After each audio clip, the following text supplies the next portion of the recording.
Oh, yeah. Look at us, everybody. We're back. Ben and Woods, 97.3, The Fan. Man, it feels like we were just here. Right? We were just here. Weren't we? About 24 hours ago. Yeah, like 24 hours ago. We were sitting right here. 20, really. But 20. Yeah, exactly. Doing the same thing. And, but much better result. It's a Victory Wednesday here on Ben and Woods. Great to be here with you. I'm Woodsy. That's Paul Reindl. He's the executive producer. And our friend, Benjamin Higgins, our own, Paulie, our own little, yeah, he's our own little jelly roll, isn't he? He is. And he is not okay. Our friend, Benjamin Higgins. Or am I too okay? That's the other thing I wanted to put, perhaps. That's the thing that I lied in bed last night, and I pondered. I said, I am not okay. Maybe we're not okay, Paulie, and he's actually okay. You and me have too much emotion. We're too okay. If he was more less okay, he would not be okay. And I'll explain. First of all, are you okay? Oh, yeah. Are you sure? No. But I think I am. Okay. But like anyone, I'm always wondering whether I'm really okay. I get it. I totally get it. I do that all the time. I'm constantly worrying. Am I all right here? Am I stable? Am I stable enough? I will say this too before we get into what happened last night via text, which is just it's gonna light your hair on fire, everyone. I mean, just strap in, grab yourself a coffee, pull up your chair to the campfire. This is your 2-minute warning. This is your 2-minute warning. I will say we are at the point of the baseball season where I'm not okay. And I noticed it. It's one thing I learned in therapy, Ben, is that when you start to feel something, acknowledge it. Don't run from it. So for me, I found myself last night as the Padres, stupid as it sounds, got down 3-0. I found myself getting the neck tilt, and when everything my kids said was like razor blades in my head, right? Like, yep. Simple questions, just simple. Hey, why did he do that? Hey, what's that? Hey, Dad, did you see this? Everything. I started to get like flooded and on edge, because they just didn't look good. And I'm like, I don't want to come in here and talk about another loss to the effing Nationals. I just don't, man. I want to talk about wins. I want to beat these good teams. I want to win a World Series. And it's that point in the season I had done so well, even through the Dodger series, to where I was like, hey, man, these guys are good. Fine. I wasn't snippy or snappy at the kids last night. I was. And I know why. It was because of the game. And that can't happen. That can't happen. I cannot let a stupid baseball team dictate my mood with my baby boys and my wife. And everything anybody said last night just had me like on my shoulders up around my ears. Like, ugh. So finally, put them down. And then I just went to try to breathe through it. So it's understandable, though, because we invest a lot of ourselves and our time into said baseball team. Yes. Us more than even most fans who are watching the game at night and getting, some enjoyment out of that and spending, 3 hours watching the game. But then, every morning we're spending 4 hours then talking about it and interacting with other fans. It's a lot of us that is tied up with this baseball team. So it's absolutely understandable that they're going to provoke an emotional reaction in you one way or another. Yeah. And so I hate that time of the season, and we are in it, right? We are in it where these games, when it's April, when it's May, it's like, hey, listen, they're still figuring stuff out. And when you look at it, my thing was, I don't want to wake up this morning, you lose, call it 4-1, somebody hits a solo shot. I don't want to come in today and go, the same thing. We lost the James Wood trade, and who are we going to go get? It was more of like, I don't want to rehash what we did today. No, I'm not going to come in here today and be like, everything's fixed. It's great. Look at this. Right. But it was a good win. Nor was everything broken the day before. Mm-hmm. That you do have to remember it's that. The highs and lows. We didn't lose the James Wood, C.J. Abrams trade on Monday, and we didn't win it last night. Yep. Neither of those things were ever true. And if you ride that roller coaster, yes, you're going to have some mental health struggles over the course of the baseball season. Yeah, So- be happy about wins, and you can be frustrated by losses, but not everything is some giant, revelation about the nature and character Correct. of your team. Well, it just isn't. And think about if you woke up this morning and you're a New York Mets fan and you are 1-11 in your last 12, I believe is their record. Yeah, you were the best team. That Sunday Night Baseball when they had Lindor on and his wife, and everyone's like, oh my God, the Mets pitching lab, they figured it out. Juan Soto's heating up. Oh my God, the Mets. It's a good reminder that, man, it's fleeting. It's fleeting. Success is so fleeting in 162. And they'll probably turn it around at some point and they go on a hot probably streak will. again. That's exactly right. But what we wanted to talk about this morning, we should throw this out there. And I did. I agonized over it lying in bed last night. And then I think I came to the ultimate conclusion that, well, he doesn't bend for his beliefs. He won't bend at all. And that's an admirable quality to have. But it is we had a weird text exchange last night. And I said, well, we've got Foreplay covered this morning. Are you okay with this? Sure. I thought about it all night. I did too. I really did. So if you guys haven't seen the story, crazy story out of Chicago last night. You do not see this often. Ketel Marte and Torey Lovullo meet on the mound. I believe Gabriel Moreno was there as well, the catcher, I believe. That's who it was. Ketel Marte, the second baseman, was meeting on the mound. Yeah, that's what I said. Yeah. With Moreno, Perdomo, and Torey Lovullo. Now, somebody had just taken one off the foot, their pitcher, Vargas, and the camera pans into Ketel Marte, and he is sobbing. And Torey Lovullo has his arm around him. And I'm, what the hell? Is he that upset that his buddy got hurt? Wow. So it later comes out that a crazy, I'm assuming, drunken Southsider said something very nasty to Ketel Marte, whose mother passed away in 2017 in a horrific car accident.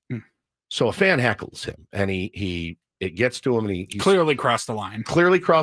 And he's upset. And I believe they did find him and ejected the fan. How did he inappropriate behavior? How did he walk out of there without a limp in Chicago? Like, if a Padre fan did that in front of me, I would be livid. I'd be like, dude, you have crossed the line. No. They don't play on the South Side, man. They really don't. So Adam sends it to our group chat. It's me, Ben, Adam, and Paul. I just write back brutal. Adam says, what's wrong with people? Paulie says, good Lord. Ben said, now remember who we're talking about. Ben says, clearly that's unacceptable behavior. Stop there. But 8 years ago, and he breaks down what was said. And I go, is he doing a bit right now? Paulie goes, I don't think it really matters how long ago it was. Ben goes, I guess. I just feel like most athletes are pretty used to nasty stuff. Certainly, I can see him getting angry and wanting the fan removed, which I agree with. Right. I said, well, then there doesn't need to be two sides to every subject. He says, I get it. But if it's just some random loser, I'm surprised he would be so raw. Can't really read what Adam wrote. Yeah, don't do that one. Ben says, I guess I just feel we're missing an important part of the story. And I said, well, we've got Foreplay covered. And Ben says, to be clear, I'm not being critical of Marte. I'm just surprised and feel like we're missing something. And I said, well, you might be a serial killer. And he said, well, you better be nice to me then. And then Adam sent another quote from somebody talking about losing a loved one. Ben says, I feel attacked. I said, you should feel attacked. We are attacking you. So that made me laugh. So look at me in the eye. What's wrong with you? See, now I would like to get the opinion of our tier ones, because I feel like there are certain professions. It's not your fault. Professional baseball player, radio host, where over the course of time, you inevitably develop a bit of a thick skin. I'm still waiting for mine. I'm waiting. It's been 15 years of this S, and I'm still waiting for my thick skin. When will it get here? Lost in transit. It's not your fault. I just know that baseball players get, they get horrible, pounded. nasty comments all the time. But it's his mama. Well, right. But it it can't have been the first time someone has said something horrible like that. Unfortunately, people are awful. It actually could be. You think? Oh, you think it was? I think that may be a line. I think that may be a line where you don't cross when. Now, Alex, who hates me and is like a psychopath too, he agrees with you. So that's something that you should. Troubling, actually. That you should. Troubling. Dub J agrees with you. 8 years, interestingly, raw moment. Guys, that's his mama. I don't think it matters if it was 40 years ago. She died in a car wreck. I think when you go through something so traumatic, that loss that is just such a deep, deep wound, it doesn't matter when you don't even know. You can't control those emotions. Nick says soft has become the norm. It's not soft. There's nothing soft about it. I am simply surprised that when you're locked into a game like that would be the moment where you're feeling like raw and ready to emotionally break down. Like I can almost see it like after the game, sitting and thinking about it, going, oh man, I'm upset, what that fan said. I'm just surprised that on the field, in front of everybody, you're playing a baseball game. You have to you tune out idiot fans most of the time. They yell things all the time at those players. And I felt like maybe we missed a little bit of a part of this story. Was it the anniversary of her death? Was it already like something that was on his mind? I looked at the end and I go, it was 8 years ago. Yeah. And it's some idiot South's probably drunk fan just shouts something. Doesn't mean anything. Ben is in journalist mode, taking emotion out of it. He wants more info. That's what Dominic said. Part of it. I agree with that. You would have been a great surgeon. A great surgeon. Maybe an attorney. I don't like blood and bodily fluids. That's true. That's true. But yeah. Hannah says all of you have never lost a parent, and it shows. Not all of us. I think he's insane. I fully agree with Ketel Marte. Yeah. I fully agree. So does Paulie. It's the car wreck. Maybe he said something really horrific about the accident. But I think this whole bit of like grown men can't cry that's tired, bro. We're not, and I don't believe that. We're not in 1955 anymore. No, I'm not accusing Ketel Marte. Did you call him a P word? I did not. You did actually. You said he's a big giant P. I did not. Jesus, Ben. So, sorry, Mrs. Higgins. I'll cry for you if something happens. Probably years later. After 8 years. I'll still cry. I'll still cry for you. Paulie and I love you very much, Mrs. Higgins. Very, very, very much. There's never been anything that has snuck up on you that you weren't expecting. The day I came in and I found out my birth father had passed away like 10 seconds before, I couldn't. Of course, I literally couldn't turn it off. But do you feel like in 8 years that's going to hit you the same way? Maybe. You think so? Okay, potentially. It was not the loss. I didn't know the man, but it was this release of 47 years of course. Of that. Yeah. I mean, that's going to hit you certainly in that moment. I guess I was just surprised that it was when I saw that, I go, oh, did she just pass away? That's awful. Yeah. And then when I saw, it was 8 years ago, I was just little surprised. What's your statute of limitations? I don't know. So I did. I thought I told my wife this last night, and I said, he's a lot like you. And because you know that I've said about my wife before, hey, sometimes all you have to do is write back, oh, man, crazy. No way. Like I wrote brutal. Paulie wrote, good Lord. We didn't go on some long dissertation about the emotions of men. Hannah does the same thing to me, where I'm like, this happened, this happened, this happened. Like dissects it. She dissects it. I go, no. I just wanted you to say, oh, that sucks, babe. Come give me a hug. You want to squeeze my boobs, make you feel better? That's what I sometimes need to hear instead of, well, let's sit down and hash it out and debate it. I just feel like some stories don't need both sides. There's not another side here. There's clearly only one side. You're getting a lot of people in here that agree with you. The fan was in the wrong. Ketel Marte did nothing wrong. I just was surprised at the reaction in that moment during a game, knowing how often, players get heckled. Yeah. They get nasty comments thrown at them all the time. And if everyone has these emotions, I'm surprised then everyone's not crying all the time during baseball games. And again, Larry says, it sounds like he's carrying a lot of weight. Yeah, I think that too. And we'll play some audio for you later from his manager. I mean, if it doesn't touch you, I don't. Well, I know it won't touch, but it will touch Paulie. And I damn near teared up listening to his manager talk about him last night. He's a father figure to Kittel. He's been through some struggles. And I wrote back. I was like, I would be ready to run through a wall for that guy. Like, that is a good man. I think I can reconcile it now. A lot of people are making the connection. I think journalist Ben is a different Ben.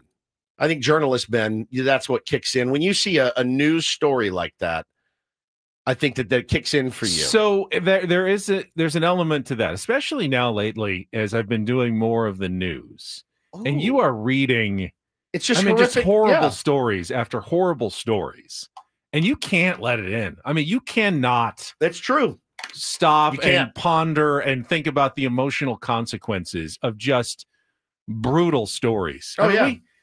We had one the other day. Our reporter, Michael Chen, did this story. Did I talk about this one? No. It was a woman who got an infection and she went into a coma, local San Diego woman. Yeah.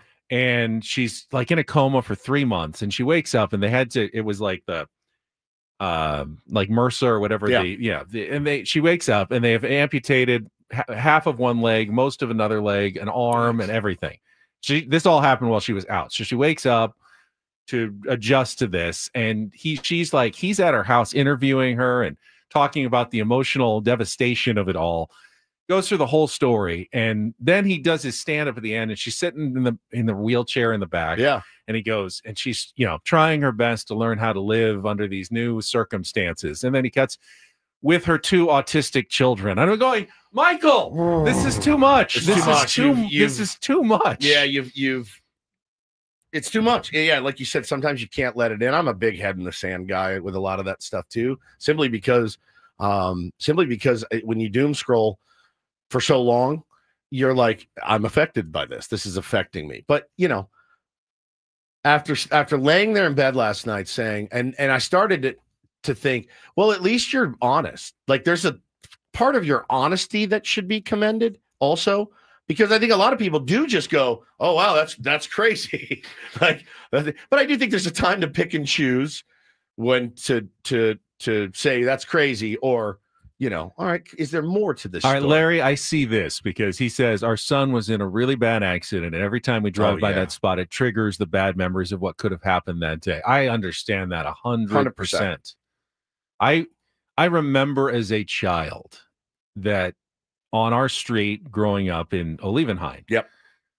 I didn't know the kid, but like a kid had died in a collision in an accident, and they put they decorate the cross thing, and the flowers, and I just had a pit in my stomach every time for years. And you didn't even know him. And I didn't even know him. Yeah. And it was like Makes I just you sick. saw that, and it just made me like ill to see it every time. Bro, every day when I'm driving through where I live, and let's say I'm picking the kids up or something, I see these gangs of electric bikers, and they're all 15-year-old boys, 15-year-old girls.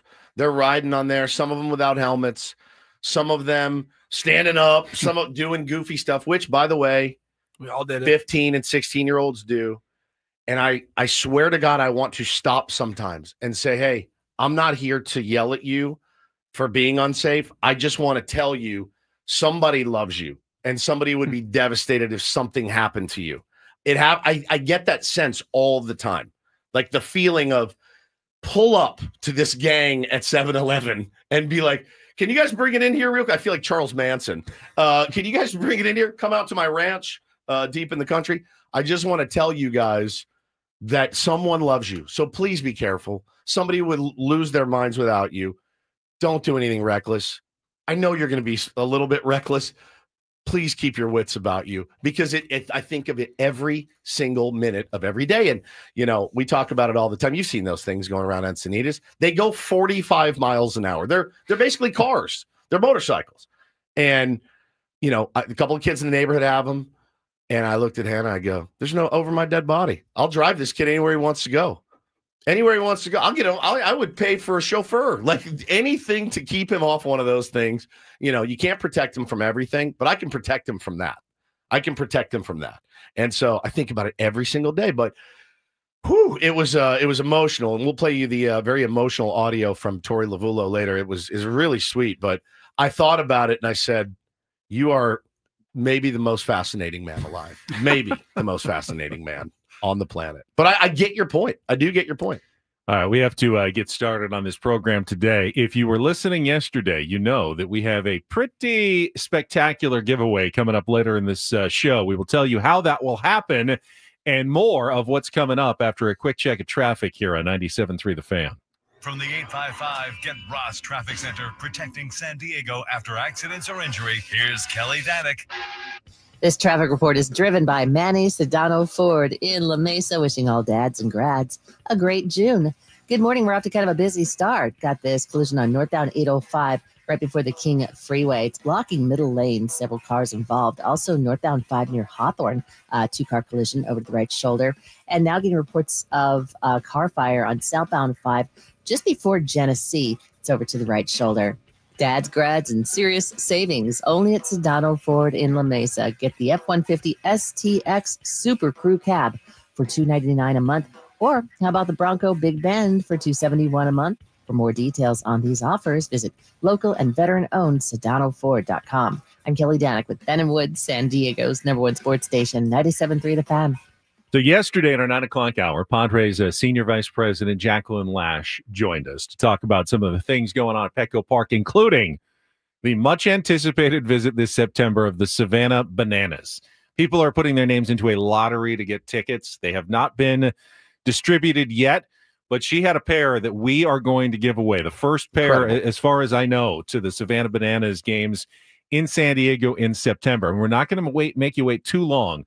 Coming up in just over an hour in our 7:30 segment. Oh, my heart's racing.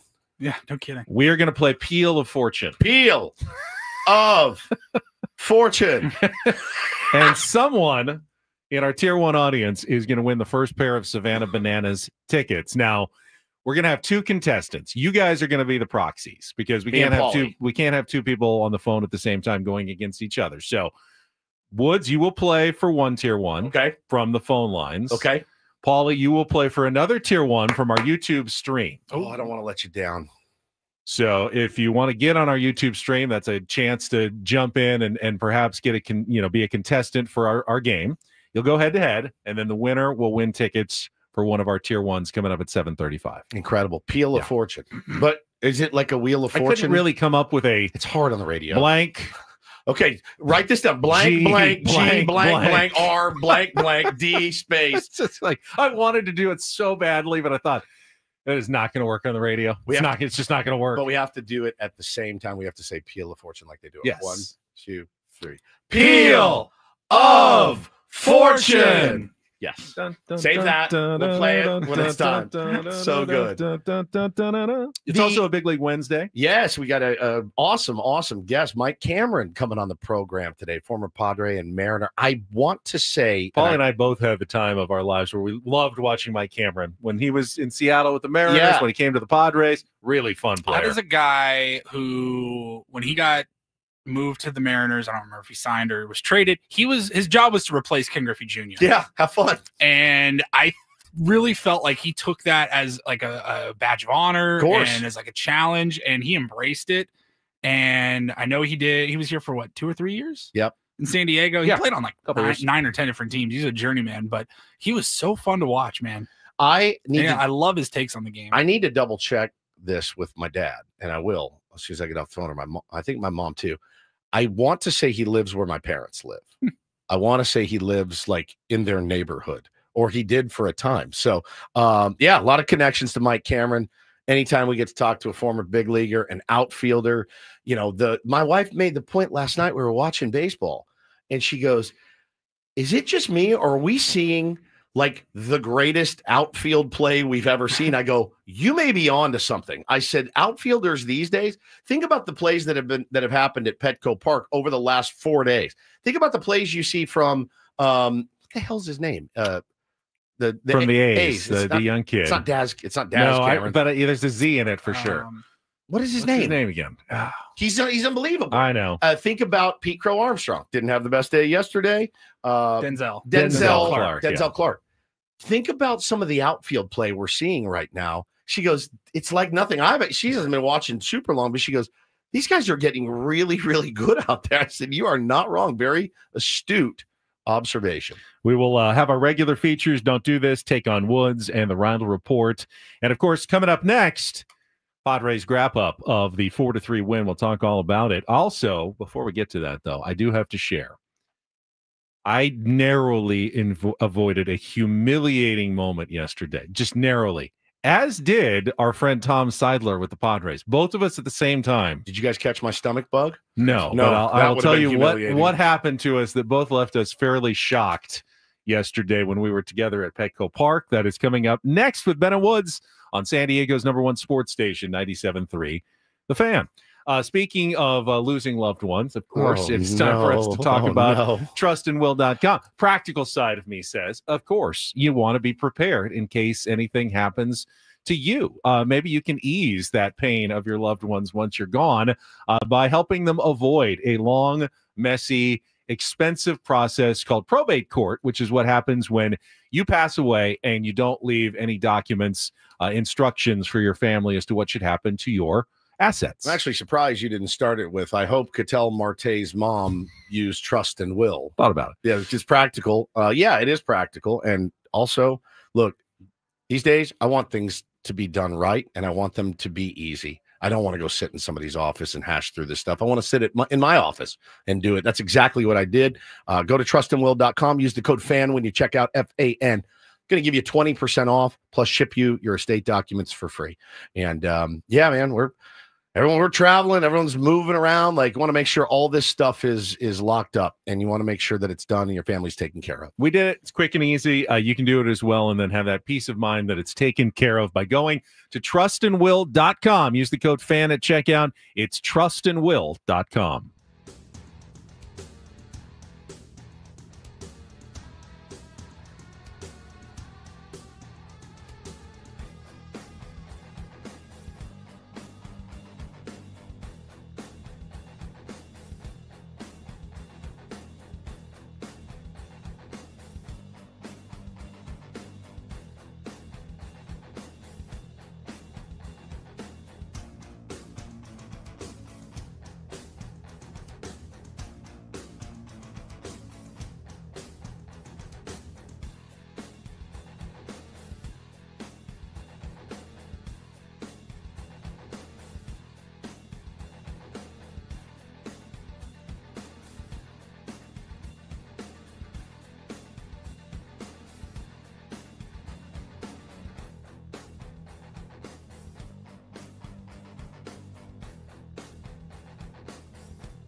Hey players, things are about to get real here in San Diego. Introducing the all-new Jamul Casino Resort. With a 200-room hotel tower, exciting new eats and drinks, plenty of new places to play, and a luxe spa and salon. Hello, rooftop pool and deck.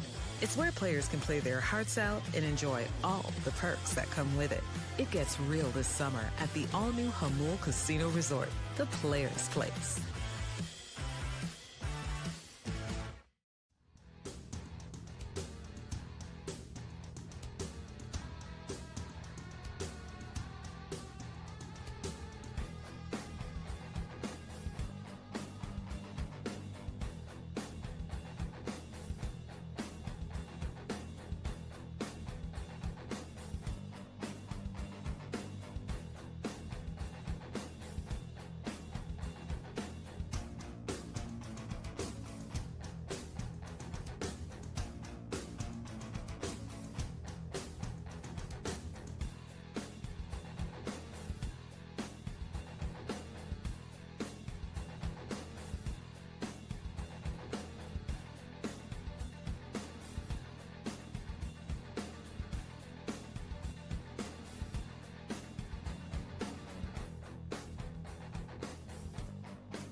So this would have been, well, I mean, totally neither of our faults, but had it happened, I don't even know. Welcome back. It's Ben and Woods. So yesterday, Woods, I go to Petco Park.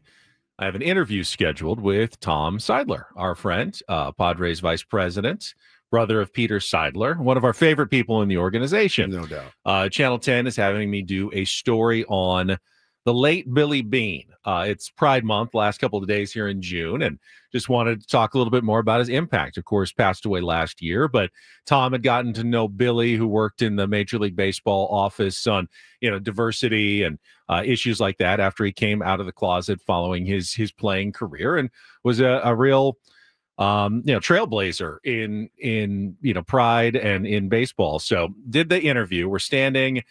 We do it out, so we've got the backdrop of the field. Batting practice is going on with the Washington Nationals taking some early BP. This is around 2:45 in the afternoon yesterday, and we're on that concourse right between the lowest level and like the middle of the lower level. So that that walkway kind of just to the right of the best seats in the house and just along the first base line. Interview's good, talk for 5 or 6 minutes. We're wrapping up, and we're just chatting, standing about 3 feet from each other, like normal chatting distance, closer than me and you though right now. And Tom goes, things are starting to look up a little bit. He goes, I think Darvish is getting really close to coming back, which is, it's exciting. You've got a simulated game today in Lake Elsinore. It's the next step. He really does feel like we could be seeing him again soon. And obviously we talked about Michael King. I said, they need Michael King back. If you're going to win, he goes, yeah, it'd be really hard to replace him, but we're still hopeful that, he's going to be productive here in the second half of the season.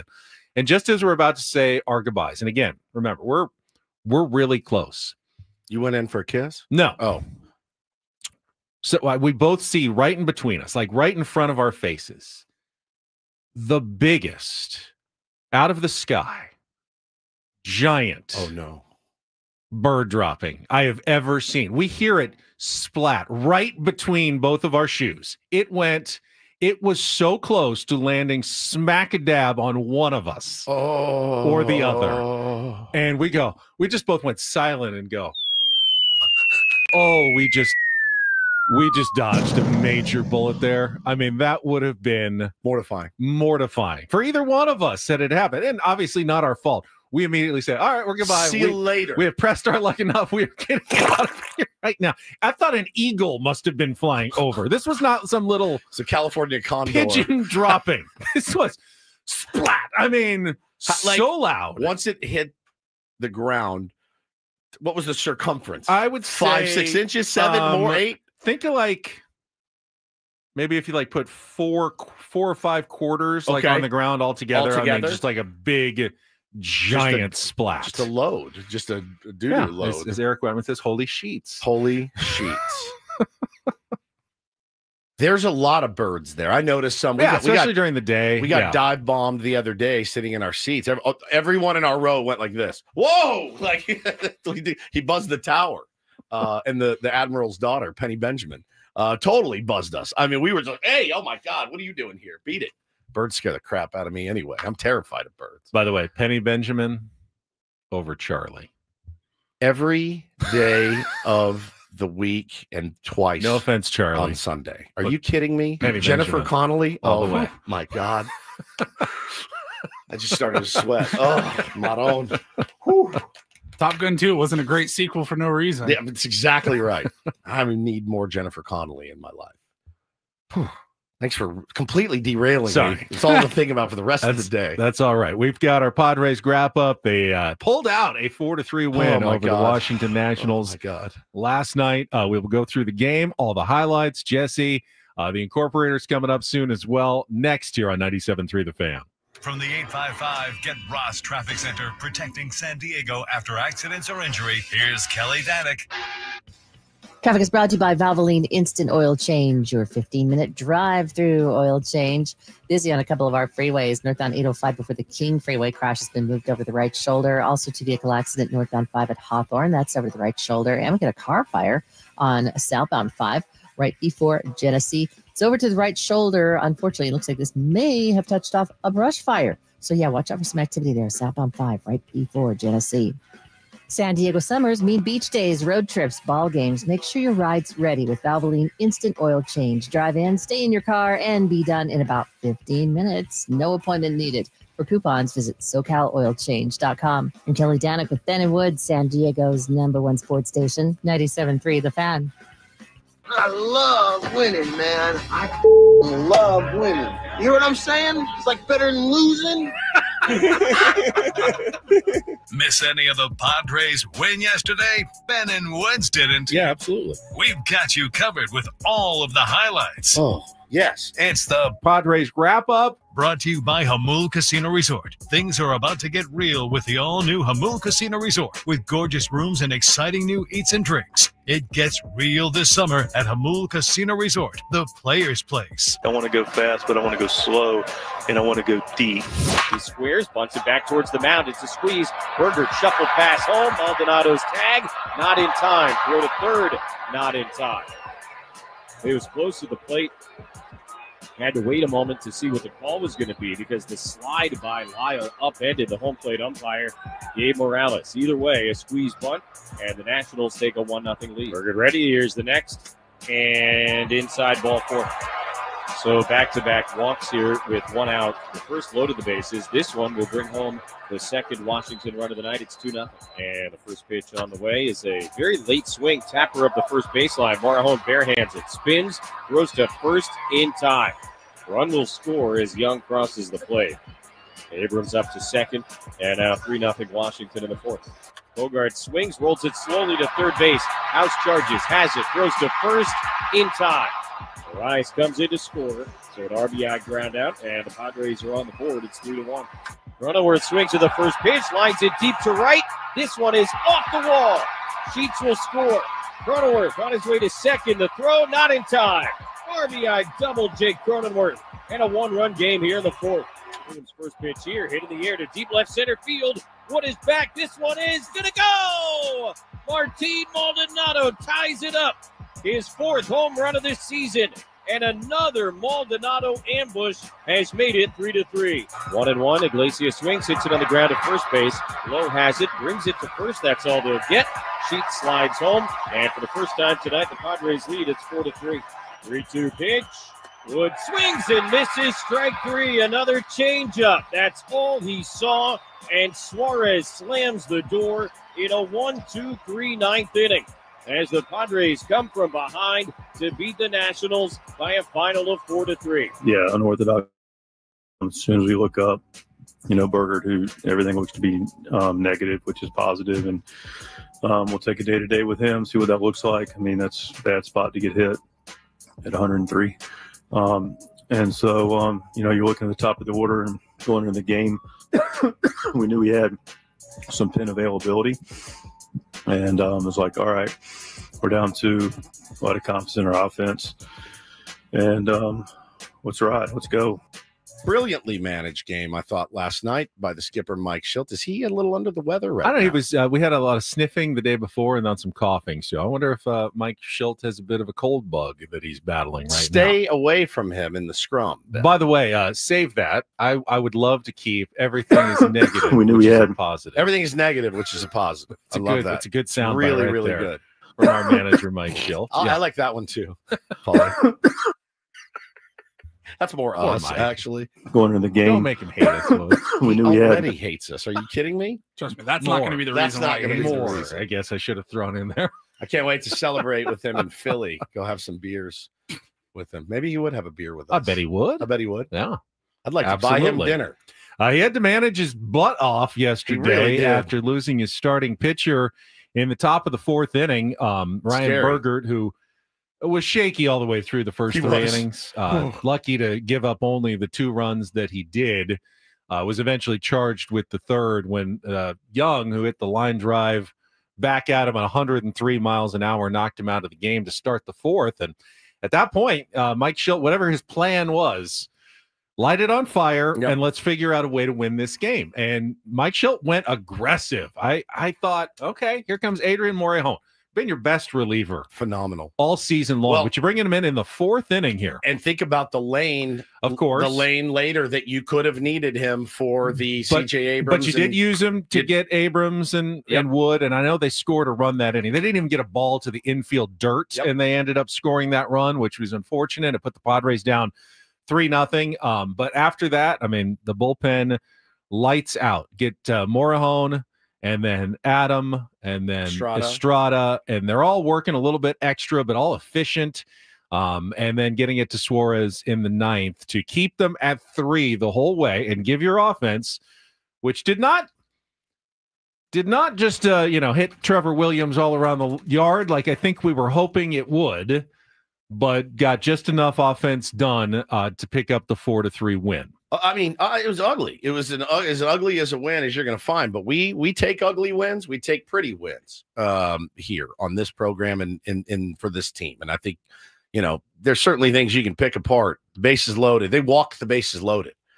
And you end up getting 1 run on that basically because Nathaniel Lowe just had a brain meltdown. He had all day. He said that he didn't get a good grip on the ball and he just decided get the out. The old adult league, throwing it away. The old adult league play. Yeah. I just want to make sure it won, guys. But he, of course, regrets the decision later as that turned out to be the deciding run of the game. I think if you're Trevor Williams, you feel pretty good about your performance. You do. The pitch you're really regretting is the one to Martin Maldonado. I mean, he's the one guy you feel like, this guy can't get me. I mean, the entire rest of the lineup, you gotta battle and claw your way through the Padres lineup. I get it. If you're an opposing pitcher, even when the Padres are not clicking on all cylinders, it's not a fun lineup to face. No. And now you got Jake all the way now near the bottom. He can do some damage as he did. Then you got Martin Maldonado. You're feeling all right. At least you got one safety valve at the end of the lineup, and you just groove an absolute fastball in the first pitch of the 5th inning. I mean, and Maldi just gorgeous, nuked it out of gorgeous the yard. swing. Like you look at that and you're like, all right. I mean, I can see why this guy had a job for 100 years. It was really cool. And again, we need upgrades on this team. Doesn't mean I won't miss seeing some of these guys. I like a lot of these guys. I like all of these guys. I really do. I like Martin Maldonado. I do. You just got to get more production. But last night he saved your bacon, man. Tied up the game, and was fantastic. And the time when they loaded the bases, though, Benny, that was rough. I mean, that was rough. That's that foot on the throat mentality. Like, we have to win this game here. Now they won. But when you got the top of the lineup coming up, well, I mean, it was 8-9 and then 8-9 and 1. So, you got the Iglesias lucky fielder's choice grounder. Oh.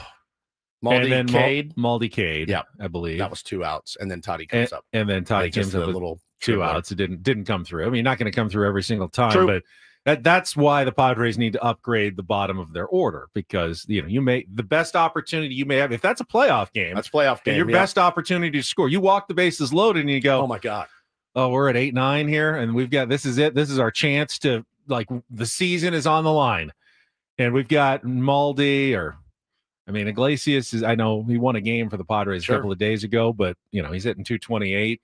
You really do want to see some more threats down there, possibly to bring in those runs. No question. But again, a win is a win is a win. The absolute stars of the game, the star of the game, in my opinion, was Adrian Morejon. He was beyond fantastic. Through 16 pitches, 15 for strikes. Looked completely against their best hitters. And Robert Suarez having to navigate again the top, getting James Wood to strike out to end the game. Electric. Really great. Again, great cinema there at the end. Nice come from behind victory. I can understand you don't want to play every game like that. That's not sustainable. You'd love to see the Padres, get out to an early lead at some point, and maintain it. But hey, man, they got that dub, even the series, rubber match today against Mackenzie Gore, who's going to be a tough customer. I was also encouraged after a couple of shaky and rough appearances. Jeremiah Estrada, an inning and a third, 2 strikeouts in 10 pitches. Yeah, man. I mean, that was as good as we've seen Estrada in a while. He looked a little off his last few times out. The off-speed stuff just wasn't clicking like it had. I think his first pitch was like a changeup or a chitter right inside corner at the knees, and I'm going, ooh, that's promising. Yep. And he just followed that up with a really solid performance, and they needed that from every single reliever. Now, based on reporting from our Linsider, Dennis Lynn, Robert Suarez is likely to be unavailable today and Friday. He has dropped his appeal of his 3-game suspension after it was reduced to 2 games by Major League Baseball. I don't know if that was the appeal, but that's how it was phrased, at least in Dennis's piece in The Athletic. And the thinking is he will probably start serving that suspension tonight or today after he threw 15 pitches and got his 22nd save yesterday. So Padres will be shorthanded in the bullpen for this game today. You figure Adam is out after 27 pitches. I know Morejon threw 2 innings, but 16 pitches, it's possible you could get an inning out of him. Estrada, man, with just 10 pitches yesterday, an inning and a third, it's possible you could get some work out of Estrada as well. But, Nick Pivetta having a good start today against Mackenzie Gore with a chance to finish this stretch of 26 games in 27 days at 13-13. If they win, feels like another big one today, like last night. Right before the stretch started, we talked about it. We looked at the opponents on the schedule, knowing you were playing the Dodgers and stuff, and you only won 1 of those games. So the fact that they have the opportunity today to finish 13-13, that is the definition of treading water. Still waiting on some reinforcements for this team, still waiting on AJ Preller to make some moves. That's not a shot at AJ Preller. You need 2 to tango. You're not seeing a big flurry of activity on the trade front. A lot of teams need upgrades. A lot of teams need help. And I think there's going to be a few teams that deal, and I'm sure their phones are blowing up. I'm sure the guy in Miami takes 1,000 calls a day. I'm sure the guys in Chicago take 1,000 calls a day. There are teams that have no business. They're not going to make it. I'm sure they're getting 1 million calls a day. They got to figure out what's best for them, and you got to figure out what won't kill your franchise, and set your franchise back to upgrade a catcher or a left fielder. A couple notes on the top of the order. Jackson Merrill now in the 2-hole. I like how he's swinging it. Only 1 hit yesterday, but I like what I'm seeing. Manny Machado now 1,991, I believe, career 9 hits. away. He's now 9 away from 2,000. He started with a knock, and I went, ooh, here we go. And then he had 3 of the worst ABs I've seen from Manny all season. So, but the guy who seems like he is figuring it out a little bit, and I don't know if it has anything to do with him moving down to 4th, is Luis Arraez. But Luis Arraez is swinging better than he was the last month. He's pulling the ball more. He's hitting the ball on lines harder, more different spots. It's not always just the poke it to left field. Felt like for a month he was just trying to drop one in front of the left fielder, and that was his whole game. Now we're seeing him go all around, sprinkler it all around the field. That's why they call him the sprinkler, and you got to keep moving it around the field to beat the defenses. And he just seems like he's swinging with more authority, and hopefully that's a sign that Luis is about to go on a tear, because when he goes on a tear, he get 400 for a month and a half. Sure. That is absolutely something he's capable of, and would really be a boost to the Padres offense to get Luis Arraez essentially back here for the second half of the season, because he hasn't really been that much of a Luis Arraez in the first half of the season. I sure love Jackson Merrill's swings and ABs. He looks so confident right now. Again, I thought Xander put together a nice AB. Laid off again. His takes have really impressed me. Now, he did swing at ball 4, got him on the hands. Would have loaded the bases there, but hey, man, it's tough. It's a very tough game. Ball ran in on him, and he ended up driving in a run with that. I didn't hear all of Mike Schilt's post-game comments. Did he comment on Xander's slide? Because he was a DH, so he didn't go back out to the field, but I don't think he batted again. But he looked like he died. He looked like his shoulder might have got jammed as he slid. I hate sliding headfirst into a catcher at home. It's the dumbest because they are thing. allowed to block the plate on an infield grounder. Yeah. With the infield in, they don't have to worry about creating a lane. Right. And Xander goes head first right into the catcher's gear. It's not smart, man. He's finally looking like a little bit better, and don't get hurt now. So I didn't hear an update on Xander. When we come back, the Incorporator, how did Jesse work Tatterdemalion into the broadcast? Next on The Fan.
Don't forget, coming up later this hour, we are going to give away that pair of tickets to the Savannah Bananas game coming to Petco Park. Actually, 2 of them in early September, courtesy of Jacqueline Lash of the San Diego Padres in her appearance yesterday.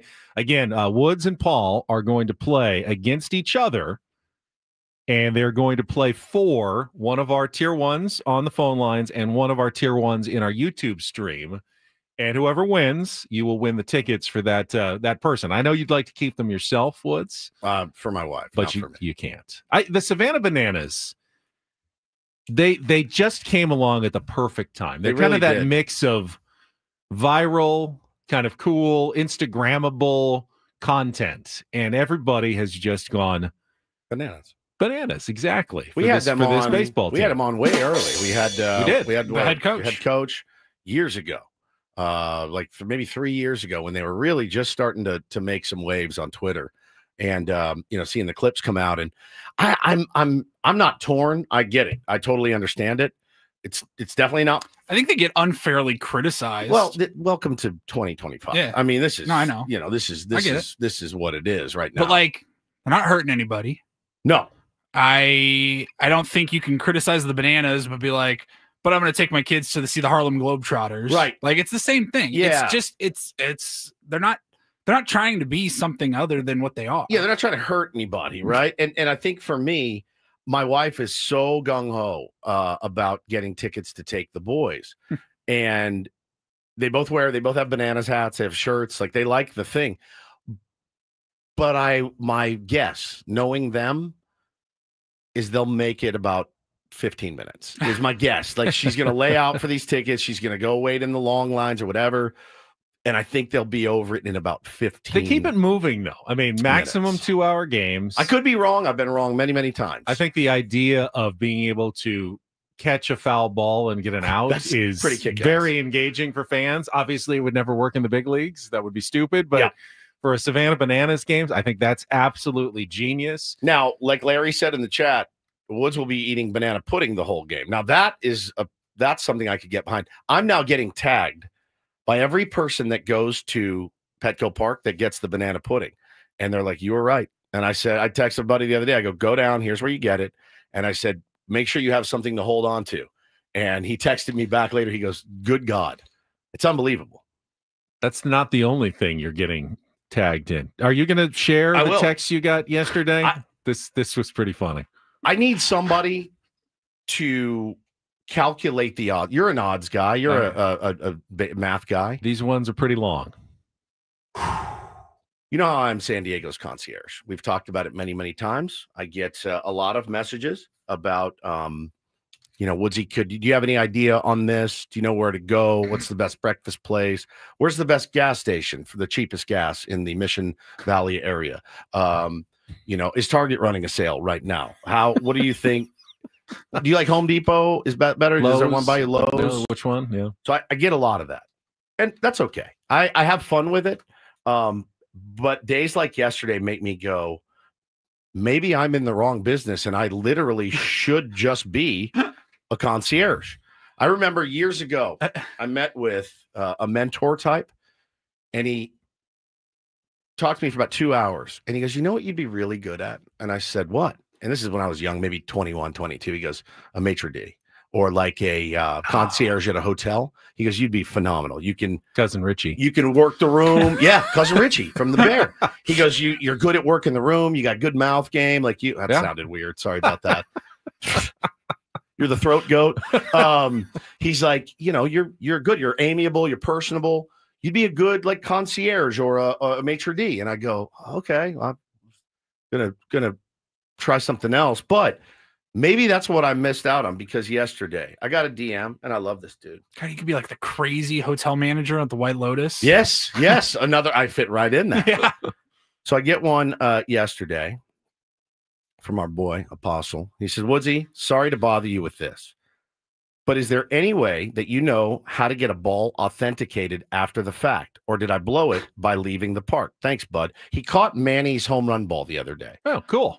And I just wrote back, I honestly have no idea. I've never gotten a ball authenticated. I don't even know what you would do. And so I just wrote him back. A couple hours later, my beloved Melissa from Viore, who is just the biggest tier one. She's so rad. She texts me at 8:13. I'm at the game. My friend just caught Maldonado's home run ball. I said, wow, no way. She writes, how can we get it authenticated? Twice! 2 authentication questions in the span of 4 hours. Those are the only 2 home runs, I think, this week. In the last month. And both people who caught them, and they both want them authenticated, and they think they you're both the came person. To me. You're the person to ask. My head exploded when she texted that. I go, what? 2. What are the odds that I get 2 questions about authenticating home run baseballs on the same day? I saw someone suggested that the ushers have those stickers for authentication. I know they used to. I don't know if they still do that. I don't know. I honestly don't know how it works. I've never caught a foul ball. I've never had anything authenticated. I haven't either. I know the guy sits in by the dugout, like when someone gets a milestone. When Manny gets his 2000. And they'll take his, bat and the ball, and they'll write down some notes and put a sticker on it and stuff. But for fans in the stands, I had no idea that you could do that. I just assumed if Major League Baseball wanted it to happen, they'd send someone out to find you because they want to make sure it's the right ball. I've seen it's people a milestone. Like near me catch a foul ball, and then like the usher will come down. Hey, everybody okay? Yeah. And then they have like a card or a sticker or something that they just write the date on it. And it's like, this ball was hit out of play at Petco Park on this day. Very weird. Very, very what a weird universe that got both of those. It's crazy. Bananas. Bananas. Everyone asking about the banana pudding in the chat.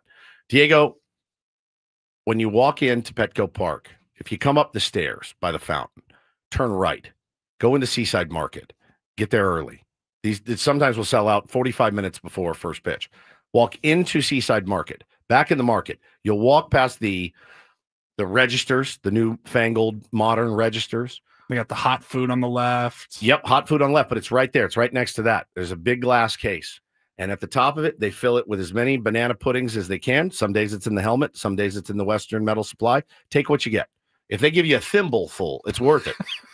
Eat a thimble full. Shot glass. I'd pay $4 for a shot of it. It's that good. Then you get it, get yours, and get the hell out of there. Maybe get 2. Maybe you get 3. One for now, one for later. One for the first through the third innings, and then one for the middle innings, and then one before you leave. Got to have one on the way home. Bro, it's so good. Alex says, what's the price? It doesn't matter. It doesn't matter. Just give them your card. Give them your card and move on with your life. I mean, you get what you pay for, and it's whatever it is. I think it's like $12, maybe. I don't know. It's well worth it. I'm going to need a vat of it at some point. You know how, like, when you go to Chick-fil-A, you could get, they'll send you home with a gallon of our sweet tea. Like, you can buy the gallon or a gallon of their lemonade. Group Dog, I'm going to need you to start selling troughs of it. Troughs, full buckets, baseball bucket size buckets. And you'll see me walking out one in each arm. It's so good, man. So yeah, $8 helmet and $12 for the Western Metal pudding. And he goes, I watched a grown-ass man yell at the Seaside Market workers over pudding the other night. It was not me. I'm 2 for 2, by the way, on scoring mine. So when I see all these people mad that they haven't gotten theirs, I'm like, that's on you. You got to get there early. If you want it, you got to get there early. All right, we ready for the Incorporator? Yeah. Jesse Agler joined us yesterday, as he does each and every Tuesday. The voice of the Padres here on 97.3 The Fan. And right at the end, we were running out of time, but we were able to sneak in the word that he was supposed to incorporate into last night's game. All right, a few seconds left. Quickly the Incorporator word, Paulie, if you would. Tatterdemalion. Tatterdemalion, Jesse, is a person. Naturally. Yeah, naturally. A person wearing ragged clothing. Example sentence, you've become a tatterdemalion like your father. You're a tatterdemalion. Good luck. Yeah, good luck on that. Like now, Bill Belichick, I gave as an example of a tatterdemalion. Yes. Yeah. Kind of shoddily. Kind of, it makes sense. So you wear tattered clothes. Yes. I don't know what the demalion is, though. I don't know where that comes from. The root. But it doesn't really matter. It doesn't matter. That's the word. And Paulie, did Jesse succeed as he always does? Oh, he nailed it. He always does. This one was a little bit later. I was sitting there watching the end of the game, waiting for that text message from the Incorporator himself. We go to the bottom of the 8th with Xander Bogaerts at the plate. All the talk coming out of last night's game was about C.J. Abrams and James Wood doing their thing. Padres, of course, hit the ball pretty well last night. Swing and a miss here, 1-2. Padres have continued to hit the ball well here tonight. This is not some tatterdemalion kind of roster. Multiple All-Stars, maybe a couple of future Hall of Famers. The Padres able to run out there every single night. Wow. And not a ragged-looking team. Not a ragtag bunch of dudes. Well done by Jesse Ackler. As usual. God nails it. Always gets every time. Yep. I know he's looking forward. We talked to him yesterday. Looking forward to the day off, but of course, knowing that it comes in Cincinnati, where they are having just brutal heat going on right now. It's supposed to start cooling off a little bit. Hopefully, by the time we get to Philadelphia on Sunday, it's going to be certainly not pleasant and comfortable, but I think it's going to be like 90 and muggy or rainy. Better than 99 and muggy, I guess. Now, I know that 99% of the time when the Padres have a game on a Wednesday afternoon, off day on Thursday, and a game on Friday night, they will fly out as soon as the game is over today. And they will. 99% of the time I get it. Now, maybe if it's like LA, San Francisco, Phoenix, maybe you go out on Thursday. Is there ever any thought when the weather's like this, you have a day off, you're like, we could just let our guys sleep in their own beds one more night, get on a plane at noon on Thursday. It's the off day. Make that the travel day. That way you get there at night, you check in, you get settled in, dinner, go to bed, wake up, it's game day. You probably think about it from time to time, but like when you see on the schedule, it's the end of June, early July or whatever. It's going to be hot when we have that off day and have to travel to Cincinnati. I think, though, because it's far enough away that you want as much time to acclimate, time change, get on Central Time as you're, crossing the country. Just tell them, hey, stay in your hotel room, turn on the air conditioning, relax for the day. Yeah. Don't do anything strenuous outside. And I know they have great accommodations. I'm just curious if there's ever if you think there's ever a conversation maybe it'll do them better to have one more night at home with the family and their nice beds. We'll meet at the ballpark at 11 a.m. tomorrow, sleep in. I'm of the opinion I want to get where I'm going. If I got to get where I'm going, and then I'll relax when I get there, and then I can prep for the game. I don't know for a fact. My guess would be, because the Padres didn't always travel right after getaway day games when they had a day off. They often did wait, as Paulie said, until the next day. Last 3 or 4 managers, though, have all been, we're just leaving as soon as the game is done and getting on our road trip. And I wonder if it's kind of an AJ thing that he just decided that that's the best way to ensure as peak performance as possible. As you get where you're going, you adjust as long as you can and shut it down. I'm sure there are guys who wish they could have a little more time with the family at home, especially on a game day like this, that it's early. But I think there's also there's always the guys who that's stressful being at home. Yeah. I'm going to take you out of that stressful environment. We're putting you in a nice hotel room, at a Four Seasons or a Hyatt somewhere, and you're just going to stay for a day, and you're going to relax, and you need to relax, and this is how you're going to do it. You're not going to have anyone asking you to run errands or anything. You're just gone. You run the risk too, leaving on a Thursday that, we're going to leave at noon. Okay, cool, fine. We have plane trouble. Yeah. Now we're going to leave at 8, and then we're going to get in at midnight, and we're like, now I got to, now we're getting in at midnight. It just get there, figure it out. You can deal with all of it. Weather, yeah. troubles and delays. So they pretty much always go. I mean, Paulie is saying this, but Paulie and I are the ones that get to fantasy camp like 4 days early. So we like to get prepared, right? And the good news is, after Philly, the 6-game road trip, they got a day game Wednesday in Philly. Then they fly right home for an off day at home next Thursday. Yeah, that'll be a real nice one here in San Diego at that point. Yes, sir. So that's what look ahead, but don't look past today's game. Obviously, it's a big one with Mackenzie Gore going up against Nick Pivetta. Nick Pivetta has not been quite as sharp lately. Seems to be better at home, which get him on a mound at Petco Park as opposed to going to Dodger Stadium or something. So that's something, but you want him to go deep with as much as you used the bullpen yesterday, and that's a 1:10 start today. Again, 12:10 Eco Water SoCal pregame show with Sammy Levitt. Nicky P still having a very, very good season for us, though. Yeah, a very, very good season. Got to kind of right the ship here today. It's not like he's gone out and consistently struggled. last couple of starts, it's always been a hanger. He's left a hanger. It's a hanger with a guy or two on base. And the heater has been middle. You know, he caught a lot of plate in that last start, a lot of plate. So he's got it in him, man. Nicky P has it in him. Trust him. Last 5 games, Benny. Yeah, uneven, man. The last 5 games he's thrown, lost to the Royals, beat the Diamondbacks, lost to the Dodgers, lost to the Giants, beat the Pirates. And that I went in reverse order. Sorry. All right. If you're in our YouTube stream during this break, I'm going to explain to you via the chat how you can qualify for Peel of Fortune and the chance to win the Savannah Bananas tickets. If you're listening on the radio or on our app, you will have a chance to also qualify later in our segment for our game at the bottom of the hour when Woods and Paul are going to go head-to-head against each other. Don't call right now. Don't call right now. It's not going to do you any good if you call right now.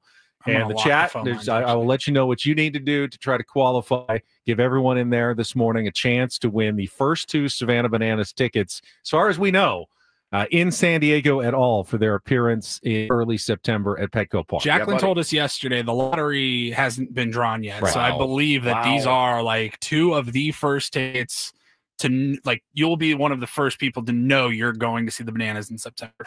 Love it. All right. Before that, though, we will do Don't Do This in our next segment. I've got maybe the best parent interview in the stands that I've ever heard. Kid making his debut. They interview his parents. This was not your standard, oh, no, we're so proud of him. We love him. He's great. This is unbelievable. All right, that is coming up. Don't Do This. And then Savannah Bananas tickets. We're going to check traffic first. Then we'll be right back with more. Ben Woods on San Diego's #1 sports station, 97.3 The Fan. I don't know how much you guys think about water on a daily basis, but I think about it a lot. And the good news is I don't really have to think about where I'm getting the best bottled quality water because I get it right from my tap every single day. We've got the Eco Water system in our home. Their alkaline filters take hydration to the next level. The kids bathe in it. We wash our food in it. Our pets drink it. It's just been such a godsend to the house, not having to worry about lugging those big, heavy bottles in that sit out in the sun all day in the big plastic bottles. Nope. Eco Water system. Game changer in your home. They also have state-of-the-art air purification as well that you can ask about. Removes 99.99% of pollutants. They got pure water, fresh air, happy families, all thanks to Eco Water SoCal. Get a free in-home water test today. Have them come out. Have coming out of the tap, what you're bathing in. It'll blow you away. And then you can get it fixed. Just like we did, try the Soft Life and alkaline water now, just $9.95 a month. Call 760-350-3338 or go to ecowatersocal.com. Let them know Woodsy sent you. Not everything in life should be hard, especially your water. Keeping it soft since 1925.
Hey players, things are about to get real here in San Diego. Introducing the all-new Jamul Casino Resort. With a 200-room hotel tower, exciting new eats and drinks, plenty of new places to play, and a luxe spa and salon. Hello, rooftop pool and deck. It's where players can play their hearts out and enjoy all the perks that come with it. It gets real this summer at the all-new Jamul Casino Resort, the players' place.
And time in the chat. You are done. We just played a little game in our YouTube stream to pick our qualifier for the Savannah Bananas tickets. Now, you could always still call in a little bit for our other half of the game. But congratulations to Eric K. in our YouTube stream.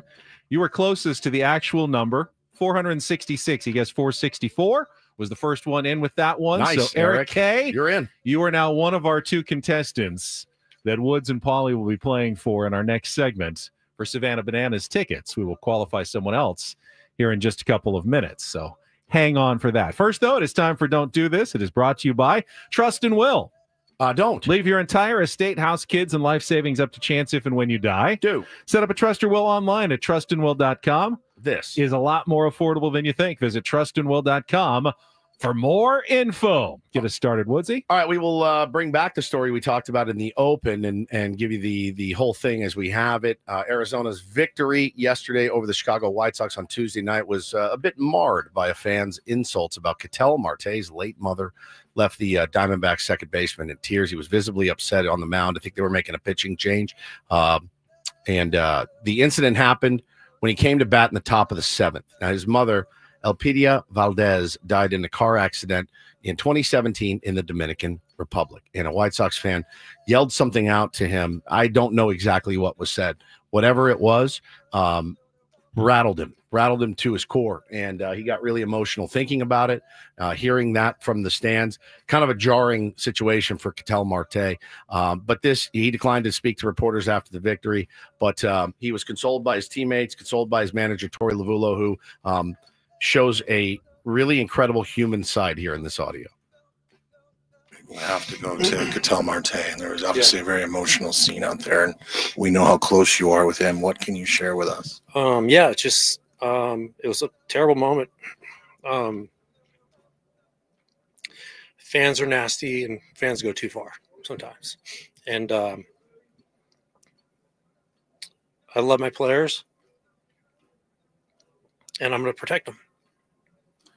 Your protection starts way before today, though. You guys go so far. It's up. We were talking on the air. I know you're a father figure to him, are you not? Right. Yeah.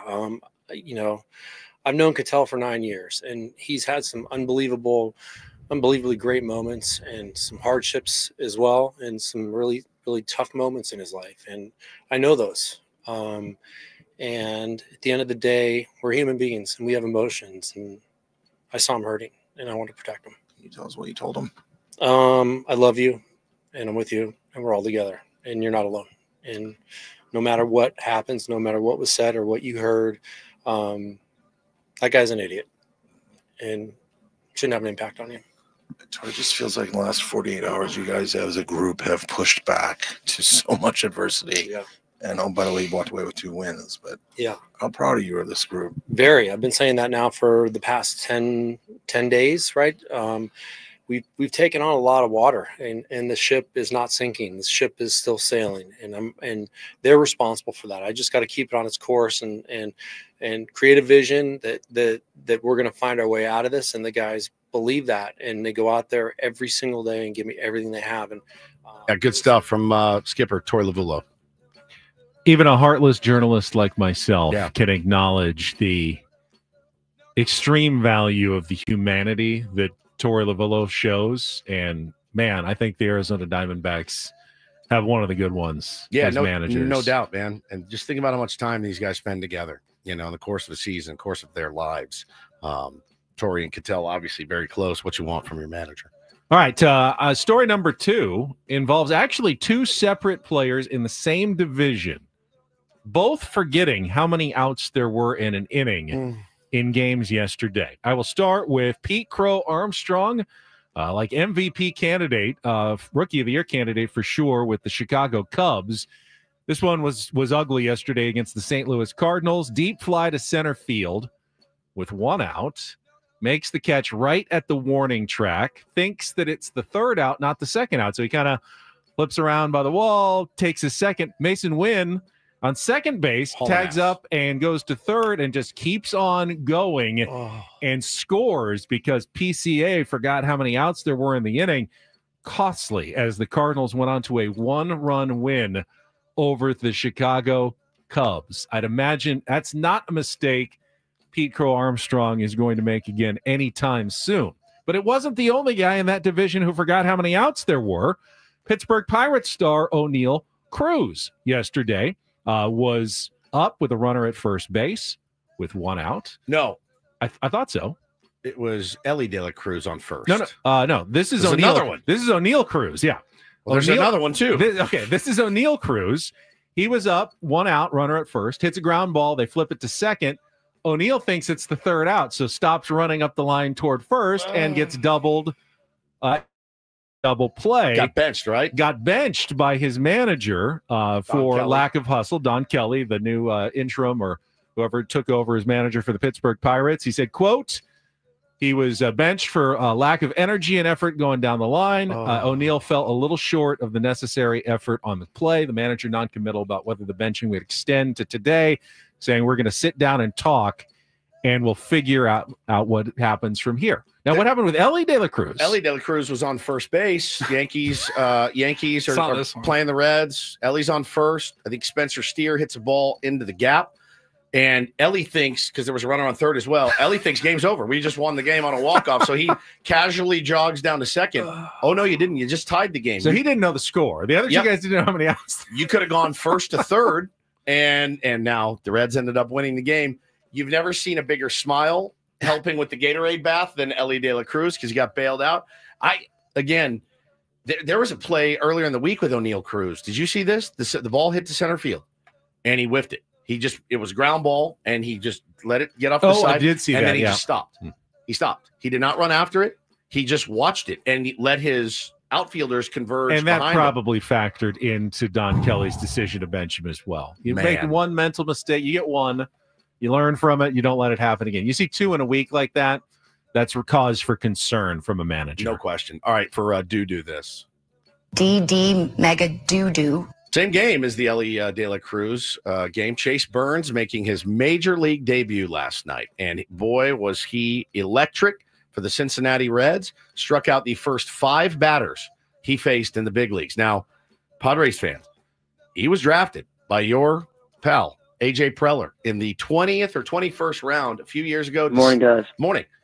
Good pick there, except he didn't sign with the San Diego Padres. He decided to go pitch at Tennessee, where he was an absolute beast. And he got the call up yesterday and dominated, did pitch really, really well. Yanks got to him a little bit, but, I mean, his stuff is electric. And, of course, what you do when you call up a top prospect, you find his parents in the crowd. And they went and sat down and talked to Chase Burns' parents. Chase was born in Italy, correct? Or yeah. Now, you guys met on you were in the Navy on a Navy ship, correct? Yes, on a Navy ship. It was the Blue Ridge, and we were stationed in Yokosuka, Japan, and we fraternized a little bit.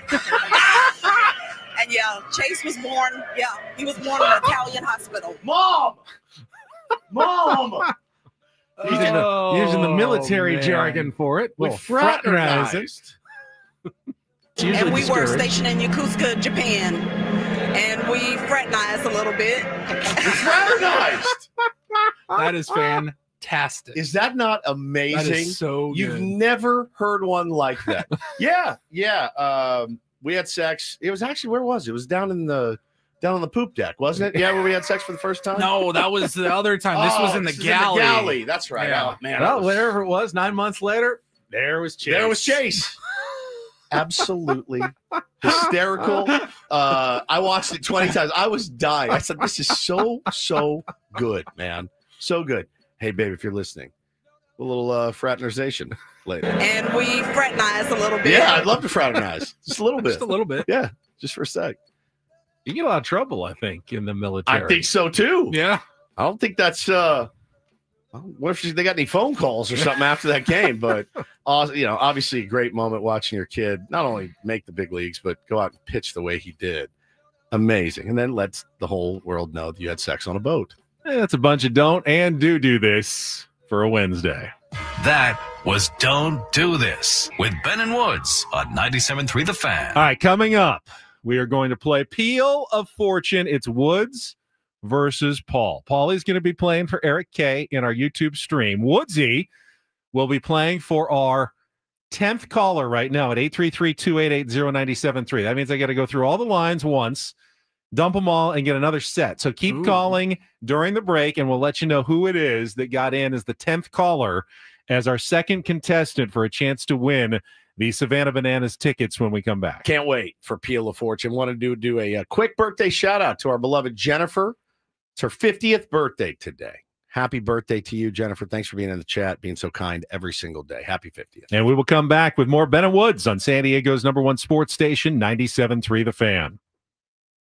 Gambling problem? Call 1-800-GAMBLER. GEGE 000466. For a full list of games and rules, played at 7 Mile Casino. Visit 7milecasino.com. Games of chance, like we just played in our YouTube stream, picking a number between 1 and 1,000. It's a lot easier to play California-style blackjack. The number is 21. That's the one you're trying to hit. You beat the dealer, you win. I heard a story yesterday about the guy who founded FedEx just passed away. Yeah. And the company, he started it, but it was going poorly. He was like running out of money. He didn't have enough to pay his fuel bill, and FedEx was going to go under. He took the last $5,000 he had to Vegas to a blackjack table, won $27,000, kept the company afloat, and now it's worth obviously billions upon billions. Wow. Not saying that's going to happen at 7 Mile Casino, but it could. You never know. It could. It could be the spark that takes you on to bigger and better things. No question about it. Always a fun time when you go to 7 Mile Casino. Best part, just 7 minutes from Petco Park. Got a day game today. You can cruise down pre, have a little beer, have a little cocktail, play a little, win a little cash. Or you could go after and have a great time. And they're going to go 24 hours there. That's how they do it. So easy to get to. You don't have to drive deep into the East County or all the way to Vegas. You just have to hop on the 5, head south to Chula Vista, west side of the freeway. Check it out today. It's 7 Mile Casino, just 7 minutes from downtown.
Hey players, things are about to get real here in San Diego. Introducing the all-new Hamul Casino Resort. With a 200-room hotel tower, exciting new eats and drinks, plenty of new places to play, and a luxe spa and salon. Hello, rooftop pool and deck. It's where players can play their hearts out and enjoy all the perks that come with it. It gets real this summer at the all-new Hamul Casino Resort, the players' place.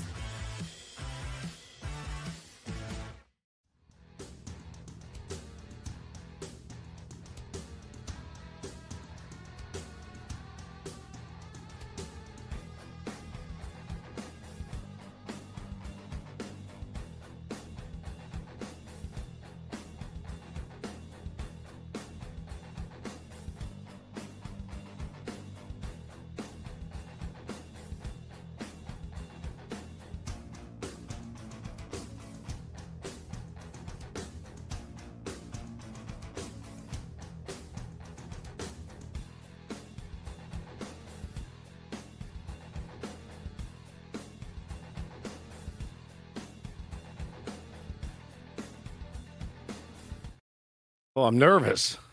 This hour 97.3 The Fan is brought to you by Staples. Yeah, because you're not playing for yourself like in Take on Woods. Yeah. You're playing for someone else. Yeah. That always adds a little bit more responsibility. Don't worry, and Eric. pressure. I'm not nervous at all. Paulie, wow. now, Paulie doesn't usually play the games. He's usually helping put the games on. So nervous.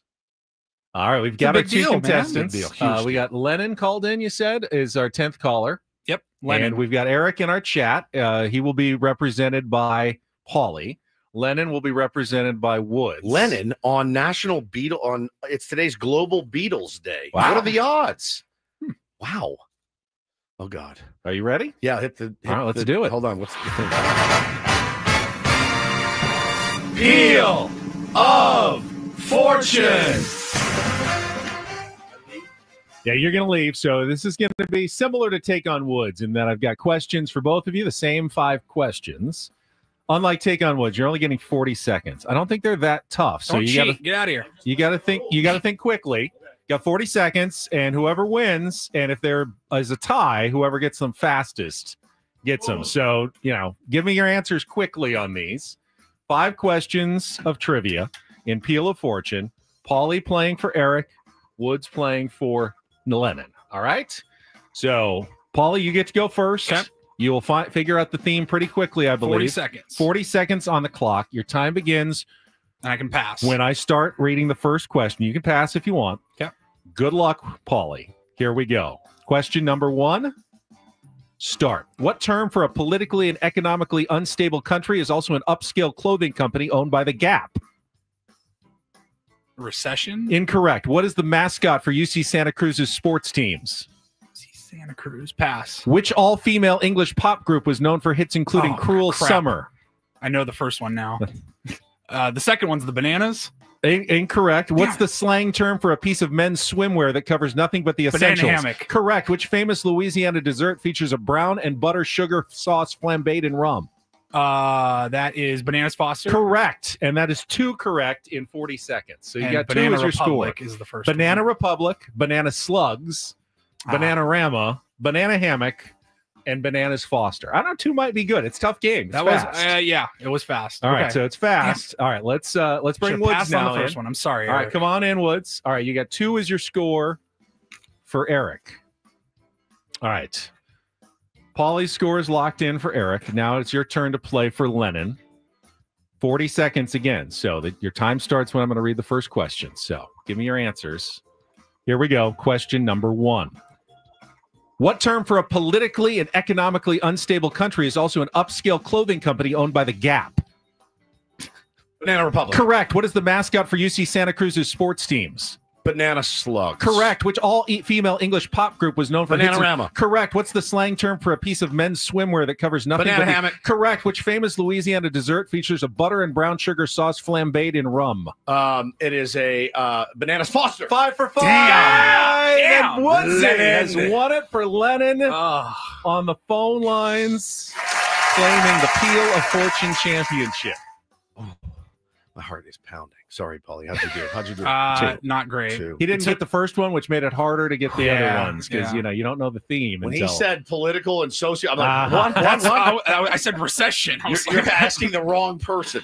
Good job, economic. That was impressive. Yeah. He did that in 24 seconds, which that was also the tiebreaker if you were guy. That was fast. As soon as I got the third one, I go, and now I know what the first one was. Yeah, and Paulie then figured it out at the end. So he knew he kind of would have gotten more. I did not know banana slugs. That was a good poll. I've got a lot of experience at this with the games. You know what I mean? I got a lot of reps in me. Yeah, felt like a caller. It's I get it. It's jarring when you're on the spot. It can be a tough game. All right, Lennon, stay on the line. Paulie will get all your information so we can get you those. Get him on the Let's line. put him on the line. Yeah, Lennon, you're going to the bananas, dude. Let's go, Wood. 5 for 5. That's right, buddy. Wanted to help you out. Are you? I'm assuming you were named after John Lennon. No. Nah, my parents didn't even know who he was. You know, it happens when you assume. Yeah, no, it happens all the time. They didn't know who he was. Named after the revolutionary in Russia, I assume. That's correct. There you go. From who? Lenin. Vladimir Lenin? Vladimir Lenin. Yeah, that's there you absolutely incredible. That's absolutely incredible. Man, enjoy the bananas, my friend, on me. Well, thank you very much. My 8-year-old will appreciate it so much. What's your 8-year-old's name?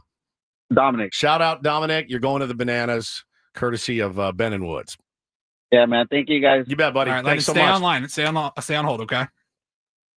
All right, to get you information, we're going to check traffic. I feel alive right now. Yeah, I my would God. imagine. That was a rush. Oh, that was a rush. Don't forget, you you did still a have to play drug. Take on Woods. Oh, in my God. about I got 40 minutes as well. So this is crazy. Yeah, you got to calm down a little bit. We'll take a look around baseball. What else is going on?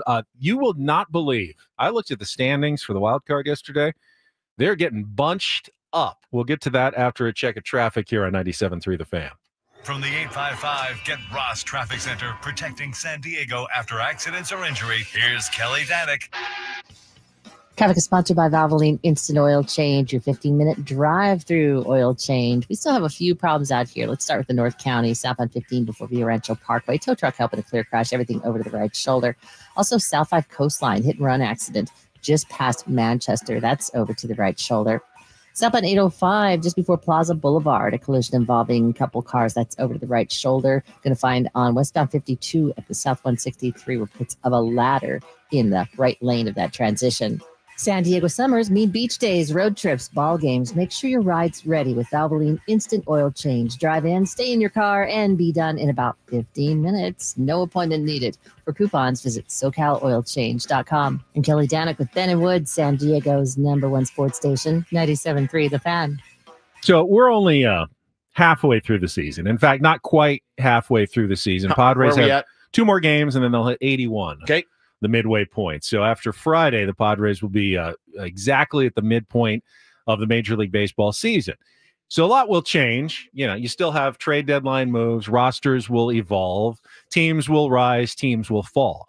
But at the moment in the National League, you have 7 teams that are currently separated by just 4.5 games, from the wild card leading New York Mets, who have been in a free fall of late and are 46-34, down to the surging Arizona Diamondbacks, who are 41-38 and in 7th place in the wild card standings.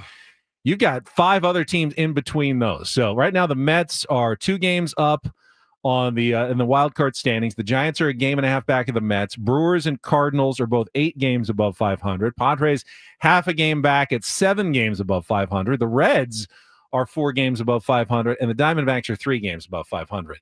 So in the matter of like 1 week, you could go from 7th to 1st now in the wild card standings because they are so bunched up here at the midway point of the season. You guys built for this, man? I don't know. Like, are you built for it? And I mean, the Braves have started, playing better as well. They're 37-41, and I don't think you're only 6 games out of a wild card now.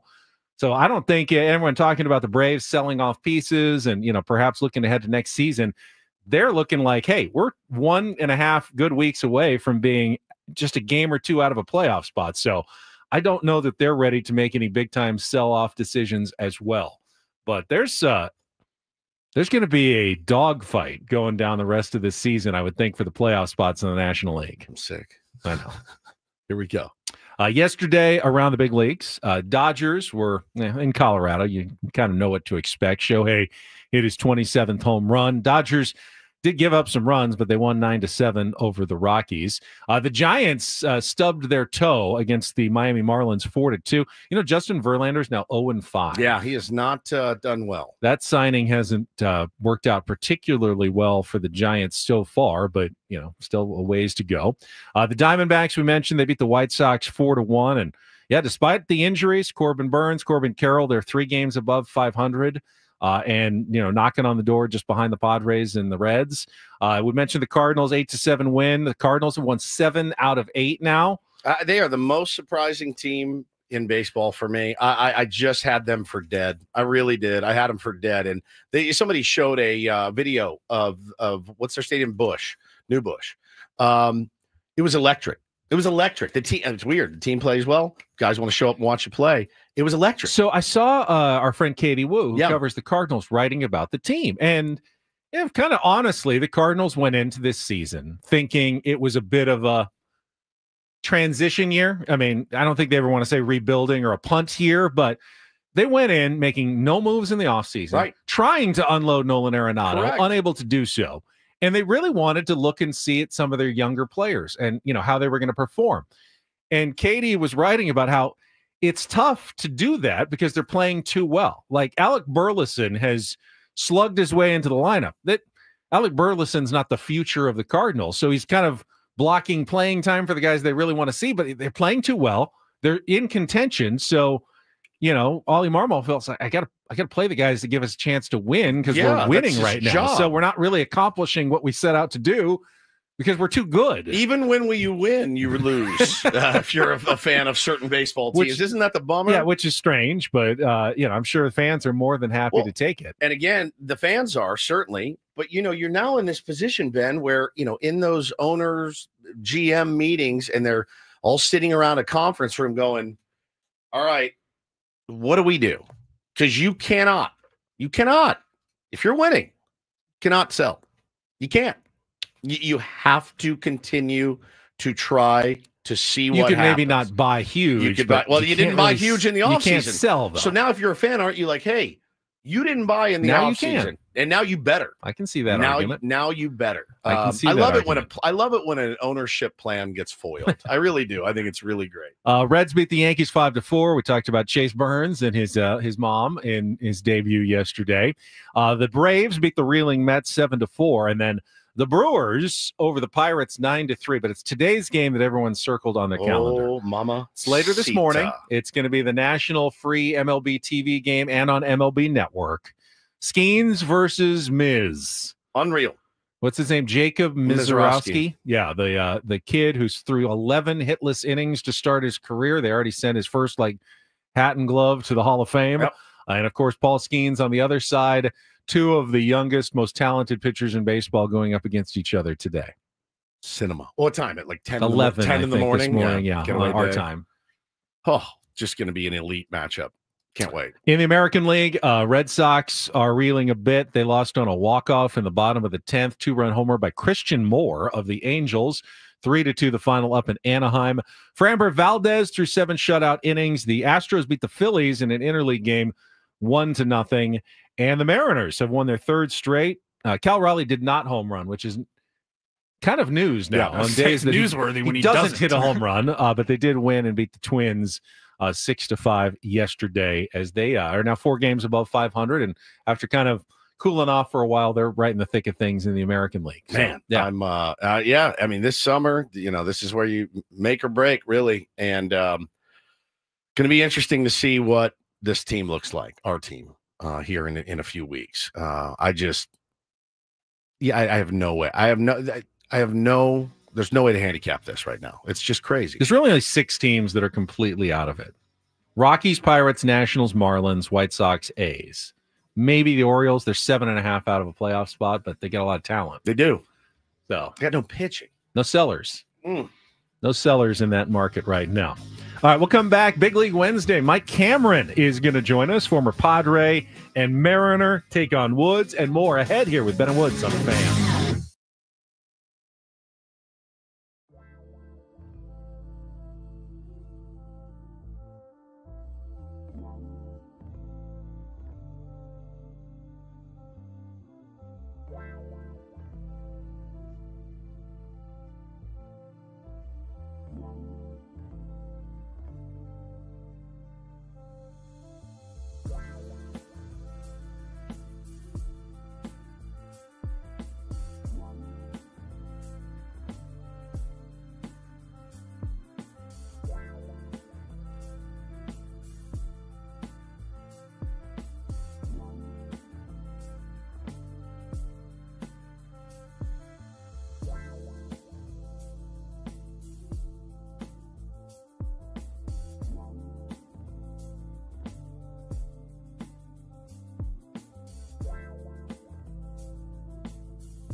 We are halfway home on a Wednesday. It's Ben and Woods 97.3 The Fan. Great to be here with all of you after a Padres win last night. Certainly felt good to get one out. It was nail-biting time, certainly there at the end.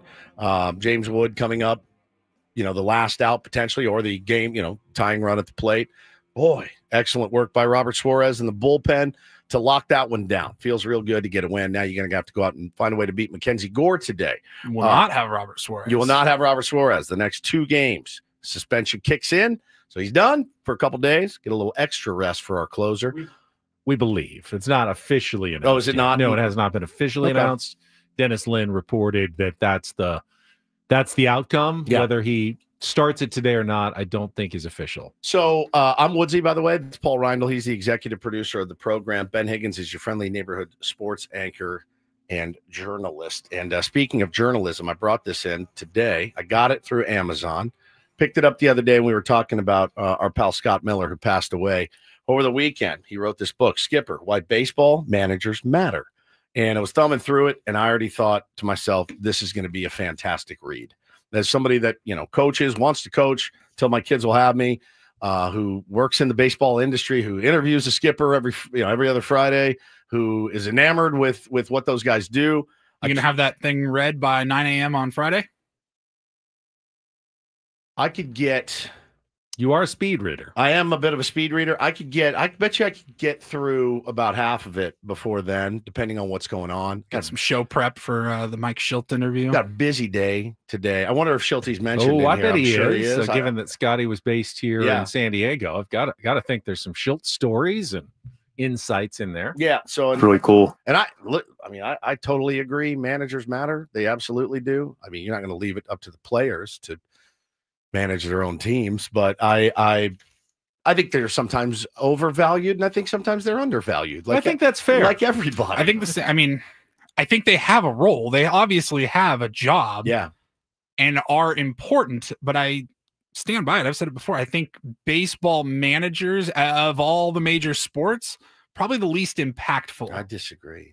They're more impactful than basketball, or they're less impactful than basketball. They're certainly less impactful than NFL, maybe a soccer coach. There's more room in basketball, in my opinion, to be jazz-like, to do your own thing, to create your own spaces. Yeah, you got a 3-point game with 30 seconds left. You got to call a timeout. You got to drop a play. You got to get the clipboard out. Yeah, you got to know. And then in football, I would say the coordinator is almost more important than the head coach, but the head coach makes some monumental decisions. Sure. Yeah, it all depends. Some coaches will call the plays, whether to kick a field goal. Baseball managers make decisions during the game. You should tell that to Schilte on Friday. I will. See how that goes. I will not. We're going out of town. I mean, I guess baseball managers' decisions are always impactful. It's just harder to evaluate in that sport like in a football game. If you go for it on 4th and 6 and you make it, coach made a brilliant decision. And if you don't make it, now the coach seems like an idiot. You should have punted in that situation. I guess we don't really know what would have happened, but in baseball, when a guy, you guys says hit away, and so he hits away and he doesn't bunt, it's hard to ever really know what would have happened the other way around. It's all about what the managers are so good at is about 26 guys believing in the same message, believing in the process that you've installed, the culture that you've installed. We've seen it. I mean, we saw the difference in Bob Melvin's culture and Mike Schilt's culture. I think winning has a lot to do with it. But we've also seen teams be successful. 25 guys, 25 cabs. I mean, that was the 84 Padres in a nutshell. Didn't like each other off the field, didn't like their manager at all. That was a long time ago. But all did it was a long time ago. But they all did their jobs really, really well. I mean, and thus we're a really good baseball team. It's definitely different now than it was, as the game is as well. But Scott seems to have wrote a really, really nice piece. I'm going to read it. Probably read some on the plane as well. Have you guys got your plane stuff set yet? I've been working on mine, like the content that you're going to need for a 6-hour flight as we leave on Sunday morning. Mentally making a list of things to download so that you don't have to worry about Wi-Fi or anything. I was hoping that American Airlines would just provide me with a map in front of my screen. Are you going to raw dog? I was going to say, yeah. Will you do it just there for the will bit? be certain segments of the flight that will be raw dog. Yes. Like how long? I don't know. I would say at least a good third of the flight. I'll just sit there and look at the map. Let's look at the map. Do you like to watch the plane go? I don't like to look at the plane because then I'm like, oh my God, that felt like 3 hours. It's like watching the clock in school. That felt like 3 hours. It was 15 minutes. I was a big clock watcher in school. You were? Oh, yeah. I couldn't. I'd be like, I'd do the mental game where I'm like, all right, don't look. It has to be 45. It's got to be 3:45 right now. It's got to be, or 2:45. Look up, 2:10. I'm like, all right, I'm not going to look for an hour. I'm not going to look for an hour.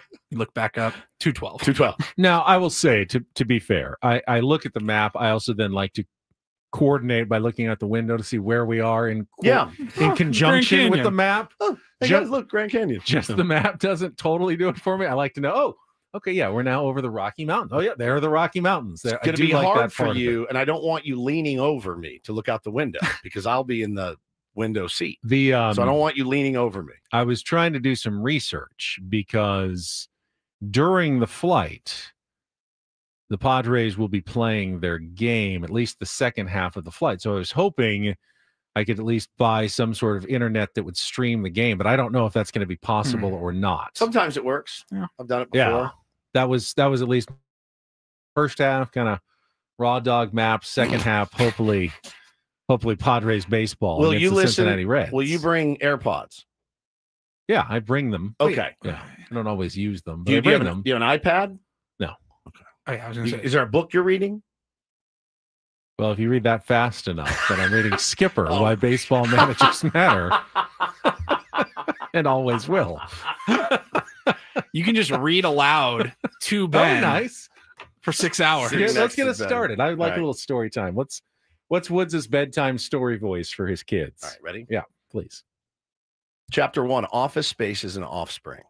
Some 45 years after Billy Martin went after Reggie Jackson in the Yankees dugout in Fenway Park, smack in the middle of a game in June 1977, one of his successors spent time in the middle of another Yankees game giving a tour of his home office on an ESPN Sunday night baseball telecast.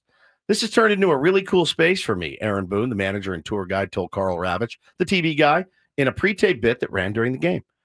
Boone talked about how the team photographer picks out pictures to show him and how over the years Boone has added and pulled frame pictures on the Yankee Stadium manager's office wall. There are various pictures Good Night of Boone. Moon. Good Night Moon. Can I get Good Night Moon? How about go? Dad? How about go the F to sleep? Because that is one that we've read in our Every day house. my story sucks. Yeah, every day your bedtime story sucks. Now I'm nervous for this flight. I have been a West Coaster my entire life. Farthest east I've ever been is Nashville or Minnesota, whatever's further east. Crazy. I thought that was surprising. Then I found out last night that my sister-in-law has not been to any East Coast states at all either. And I go, I guess it's more common than I realized. Typically, the flights, like I did fly once in high school from Seattle to Dallas, and that was like 5 hours. Yep. Didn't go well for 5 me. hours? Seattle is like in the so far. It's like, really far out goodness there. gracious, the But West Mariners have Coast, to travel they a do. lot It's a during the nightmare. year. West Coast, Seattle, San Diego, or That's vice a versa. divisional It's, game. You know, To take on the Rangers. It's like a 5-hour flight. Yeah, That's crazy. Yeah. Usually the West Coast is like 2:15 though. My flights to Vegas or Phoenix, Yeah. 40 minutes. Like I'm good on those flights. 2.5, 3 hours is about my limit. Where I start strap getting in. really uncomfortable. I don't like flying. I love going places, but I do not like flying. I've never been comfortable. I've never enjoyed being on a plane. I got you, dude. So that's the thing. I'm thinking, okay, Big dog's got you. I got myself. I you just don't. don't know. Like I was thinking about it. I'm like, okay, do I stay up super late on Saturday night? So all I have to do is drag my ass out of bed, get to the airport, check in, get on the plane, and then I can crash. But like body clocks traveling east to the East Coast, does that screw you up or is it worse coming back? Always better. It's always worse coming back. I think it's better. Oh, it's worse. Because you Much land worse. in your hometown and you're like, you don't feel like if you land, we land at what? 3 o'clock? It's a 6-hour flight. We get back about 5 or 6. We take off at 6 a.m. San Diego, 6-hour flight. On the way back? Or the way back. The way back, we leave in the 3 o'clock. Yeah, 3 o'clock, and we get back like it's 6, but it'll feel like 9. Yeah, you'll be tired. And it'll You'll still go be to bed. light, though. Well, I guess it's okay for you who goes to bed so early. That's fair. but like we will land, it'll feel like noon, but it'll be 3 o'clock. So I don't want to like screw myself over and be exhausted at, when we're trying to go to dinner or something. Yeah, I think you'll be good. I got the long flights usually have the double beverage service where you get twice the cart goes through. You drinking on the plane? I don't. I drink the same thing. Apple juice. No. Coffee. But it's funny because it's the only time I ever drank this. It better not be what this I think item. it is. It better not be. I don't ever order it in a restaurant. I don't better not ever be. buy it at home. It's V8, isn't it? No. It's a Bloody Mary. That's what I was. Tonic water. Straight. What? Yeah. On a plane, I always get tonic water. You know who else used to do that? Jeffrey Dahmer. and Marilyn Manson. And Richard Ramirez, the Night Stalker. He loved tonic water, but only on flights. He also did that. Tonic water is hideous. It's hideous. I think on I like it. that plane, just on a flight though. I never get it anywhere else. That O.J. Simpson documentary from ESPN when he had to fly back from Chicago because they suck it down tonic water. Yeah, I think he had some tonic water actually. Oh my God! Every day there's a layer that comes. Schweppes. I was gonna say if you drink a Bloody Mary, I'm gonna flip out. I don't like Bloody Marys. Oh, the stench of V8. No, on a flight. Yeah. I don't know. There's like a clean crispness There is. to tonic water that I find soda very water, I would got it. appealing on a flight. That's wild. Yeah, you are a wild person. So you're just going to be raw dogging this flight with sucking down tonic water next to us. People are going to be walking by the aisle going, "Hey, is that guy okay? Is he a prisoner that you're taking across the country?" Yeah, Dominic says maybe it's the quinine keeps the malaria away. Maybe. Shout out in the chat. Alex writes in. He says, "Good morning, fellas. We love your show. My daughter and I listen every morning. Could you get a shout out for her 5th birthday? Her name is Jasmine. Yeah, Jasmine. Happy 5th birthday to you. Happy tonic birthday, water Jasmine. on me. Tonic water on Ben. Ugh. Man, that's weird. I was not expecting that. No, I was on the same wavelength. I was thinking Bloody Mary. So I snore badly. So whoever sits next to me is going to need to. We both sit next to you. Continuously elbow me. I was thinking about even when you're sitting up though. It's the worst. Really worse up. Choke out on a plane. I was thinking about bringing. Is this dorky? I was thinking about bringing nasal strips for the flight and breathe right. Breathe right. Get the mouth tape. Tape my mouth and put a nasal strip on. Hey, save some ladies for the rest of us, bud. What are you doing? Oh, just man. all 3 of us with mouth tape and tonic water. Tonic water. That's fantastic. Yeah, you want like a vodka tonic, gin and tonic? No, tonic just and tonic. water. Make it a double. Josh in the middle in chat says that's not telling us everything. He probably drinks his tonic water with Quaaludes. Well, they use so little of it. They're always happy to give me the whole can. Yeah, because no one orders it. They're like, Exactly. you want 3? So yeah, they don't mind. I hate it when you have to they give you the little. What is the plain size drink is probably 1/3 of a can of soda. About a swallow. Okay, so I don't know. It feels like every other flight or every few flights that I've been on, you usually I'll get a Diet Coke, right?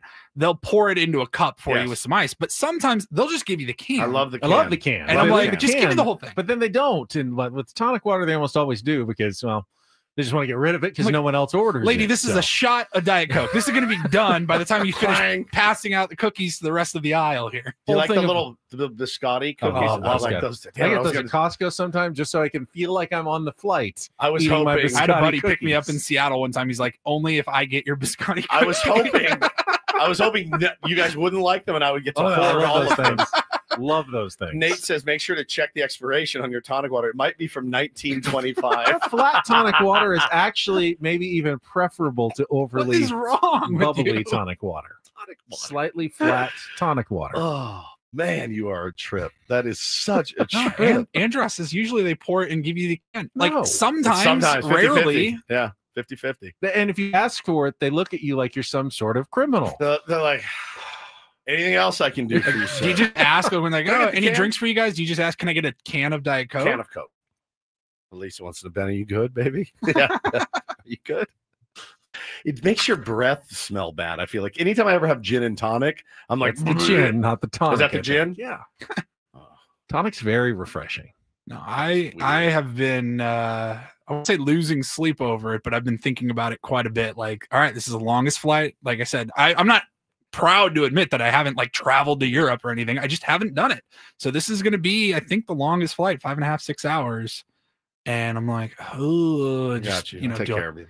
I got, you know, they have gummies. I'm like, is that the right move? But I don't want to make, I just don't want to be groggy and tired. Me, oh my God, I'll get thrown off the plane. We sit here and don't move for a 4-hour radio show every single day. We could give Woods a gummy and he'll be like, there is somebody back there. Dude, forget it. You've pretty much done the flight every morning when you do this show. It's true. Now, are we going to talk the entire time about inane subjects We're in not the Padres talk at for the all. whole flight? I don't want to talk to anybody. I'm bringing my headphones. I'm going to have an iPad. I'm putting my hoodie on. Like, you're not going to, don't talk to me. Don't talk to me. Interesting. I'm very pleased that when you booked the flights, you did on the way back. We're all in consecutive rows, 7, 8, 9 or something, apart. But we're on the aisle seats of each row. So we got a little bit of a distance. Well, we'll be tired of each other by then. Yeah. No question. I don't want to sit right in front of Woods.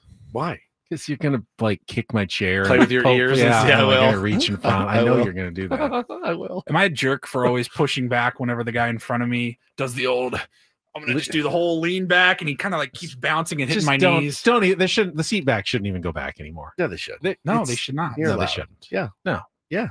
I'm with Ben. Oh, you're a monster. Lean it back. No. If there's an upgrade, I'm kidding it. Just so you guys know, I'm telling you right now. I already looked. Did you? I almost did it. Nothing upgraded? It's like 3 times the cost of the flight. It's like $900. Oh, forget it. It's not worth it. Not worth it was like $865. But when I went on American Airlines website, I did see there was like upgrades available. I'm like, ooh.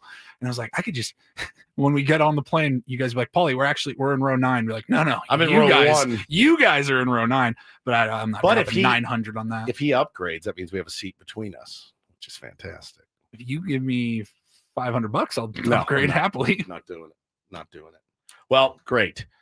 We got Mike Cameron coming up for a big We do. So let's Wednesday get to take on 8:35. Woods. We need a contestant, 833-288-0973. Woods gets back in the hot seat again. Our second game of the morning for a chance to qualify for a trip to Las Vegas, where they will serve you all the tonic water you want while you play at Resorts World Las Vegas. Get to that coming up next with Ben and Woods after traffic here on San Diego's #1 sports station, 97.3 The Fan. First, though, I'll tell you about Better Buzz Coffee. I've been enjoying their different menu items on their Summer Flings menu. If you haven't checked it out yet, get to a Better Buzz location near you. Try one of the new items like the coconut matcha, premium matcha mixed with coconut powder, topped with butterfly pea flower coconut milk, and a barrage flower. Now, that is fancy. Or you can just get the standard coffees. They have really good coffee, actually, at Better Buzz. I drink a lot of coffee. I've really enjoyed theirs when I've been going over the last few weeks. You can download the app, order directly on the app. It'll be ready for you. Just go to betterbuzzcoffee.com to find out all the locations around San Diego. Try the food items as well, including the Blue Crush Acai Bowl here for the summer. All at Better Buzz Coffee. Check them out again online at betterbuzzcoffee.com.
Hey players, things are about to get real here in San Diego.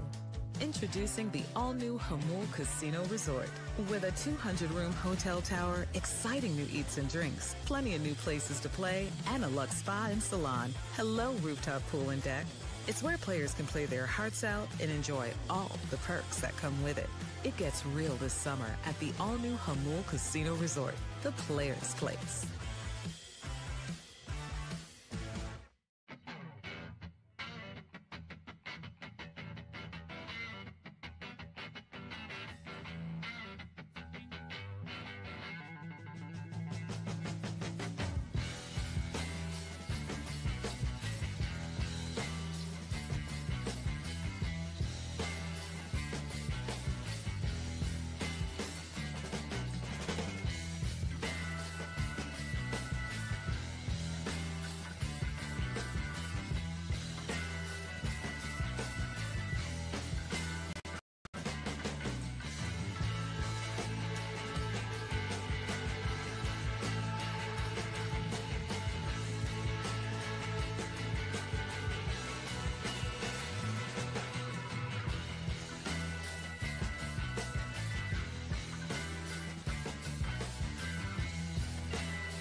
Right to our game because Mike Cameron is going to join us. You know, he's been talking Padres lately, co-host of the Friar Territory podcast. Is that correct, Paulie?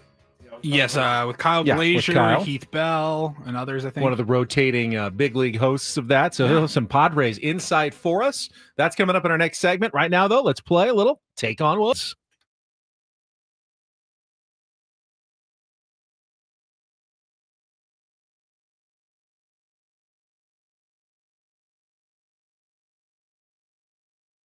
Paul, you pick a contestant while I remind everybody that Take on Woods is brought to you by Bay Alarm, security and fire alarms for every business. We got you. We're trying to qualify someone for our grand prize trip to Las Vegas, 2 nights at Resorts World, 2 spa passes for the Awana Spa, and food and beverage credit at any of their 5 elevated pools. Book your vacation at rwlasvegas.com. Who do we have, Paulie?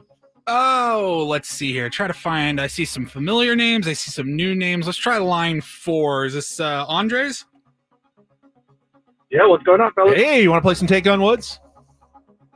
Let's do it. All right, here we go. We got 5 questions of musical trivia, 60 seconds. You against Woods. If you beat or tie him, put you into the drawing for Las Vegas. And just for playing today, yes, we've got another $50 Better Buzz gift card for you. So either way, win or lose, you got that going for you. You can check out, of course, their entire Summer Flings menu. I was just talking about it, including the Tropical Buzz Energy. And don't forget about those Blue Crush and OG Deluxe acai bowls. Check them out at betterbuzzcoffee.com. All right, here are your categories to choose from. We got time is of the essence. It's an all 2-second category with time being the key word. All white now, 5 song titles that include the word white. And X marks the spot, 5 bands with an X somewhere in their name. So time is of the essence. All white now or X marks the spot, Andres? Let's go with the X. New category here. today, yes. X marks the spot. Nothing to do with Xander Bogaerts. No, we have 5 bands with an X somewhere in their name. Doesn't start with X, but there's an X somewhere in there. You'll have 60 seconds. If you don't know an answer, you can pass. We'll come back to it if there's time left on the clock. First question is the 2-second song. Not only do you need to identify that band, you also need to give me the song title to get that point. Andres, you ready to play? Let's do it. All right, let's do this. 60 seconds on the clock. Again, the category is X marks the spot. Andres, your time begins when Paul plays our music. Good luck. Let's take on Woods.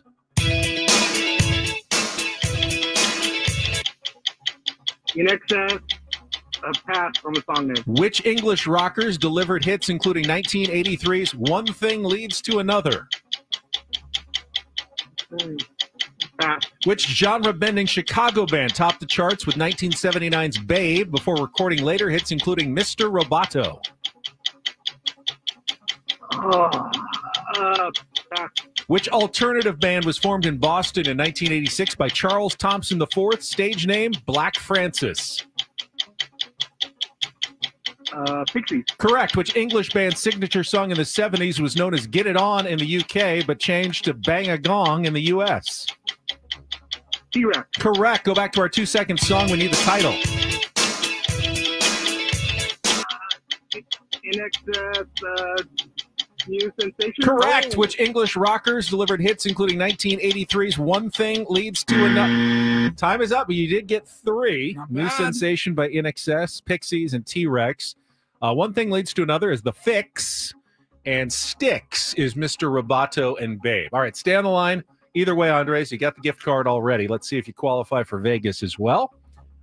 Woods is going to get the same 5 questions in the same 60 seconds without the benefit of the category. I think he'll do well here. We'll see. 60 seconds. Your time begins when Paul plays the music. Good luck, Woods. Let's take on Andres. That's In Excess. What you need? Incorrect. Oh. Which English rockers delivered hits including 1983's One Thing Leads to Another? Fix. Correct. Which genre-bending Chicago band topped the charts with 1979's Babe before recording? Sticks. Correct. Which alternative band was formed in Boston in 1986 by Charles Thompson IV? The Pixies. Stage name Black Francis. Correct. Which English band's signature song in the 70s was known as Get It On in the UK? T-Rex. And that is a win for Woods. Narrowly sneaks it out. Is it Kick by In Excess? That was New Sensation. New Sensation. But the category? Something with X's? Yes, bands with X's in their name. Nice. X marks the spot. Andres. Yeah. Is that what it was? Literally, that was the name. Of course. Andres, stay on the line, though. You did get the Better Buzz gift card. That's called chemistry, my friend. But you do not qualify for Las Vegas. All right, we're going to take time out. And Mike Cameron, former Padres, Mariners center fielder. Bro, 250 club.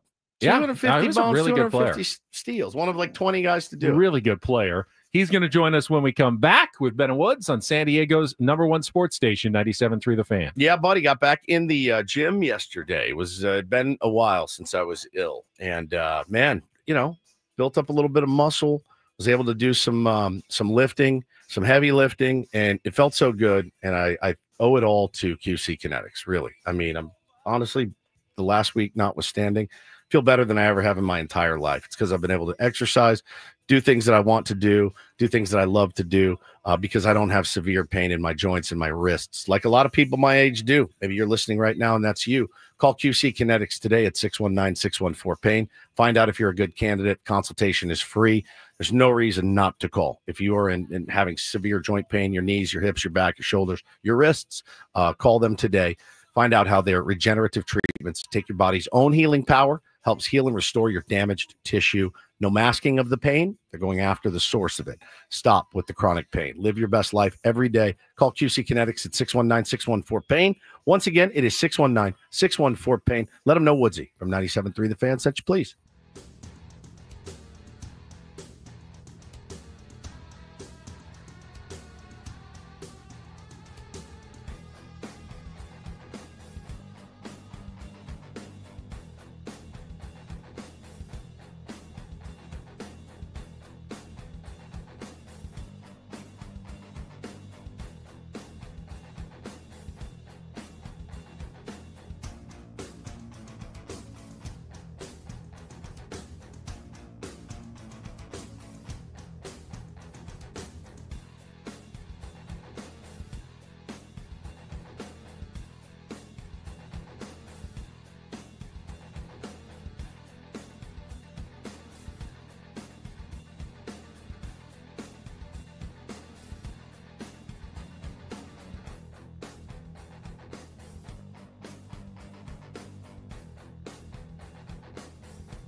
Hey players, things are about to get real here in San Diego.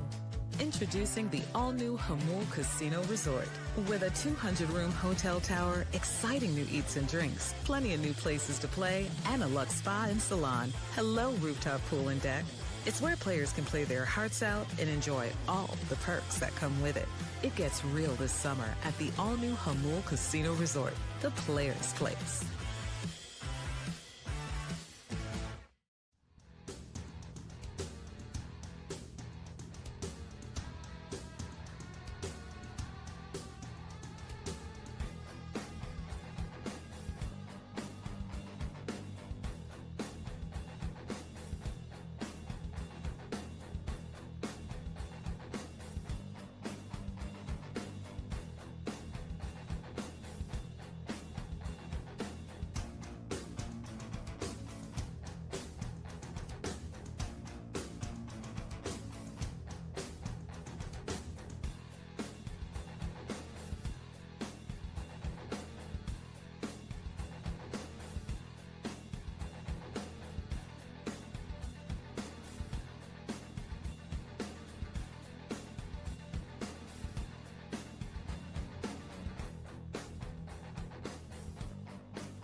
Let's just get right to our Big League Wednesday interview. I really enjoy the variety of guests that we've had, but this is one I'm particularly looking forward to because we are joined right now by a member of the last San Diego Padres team to win the NL West, if you can believe that.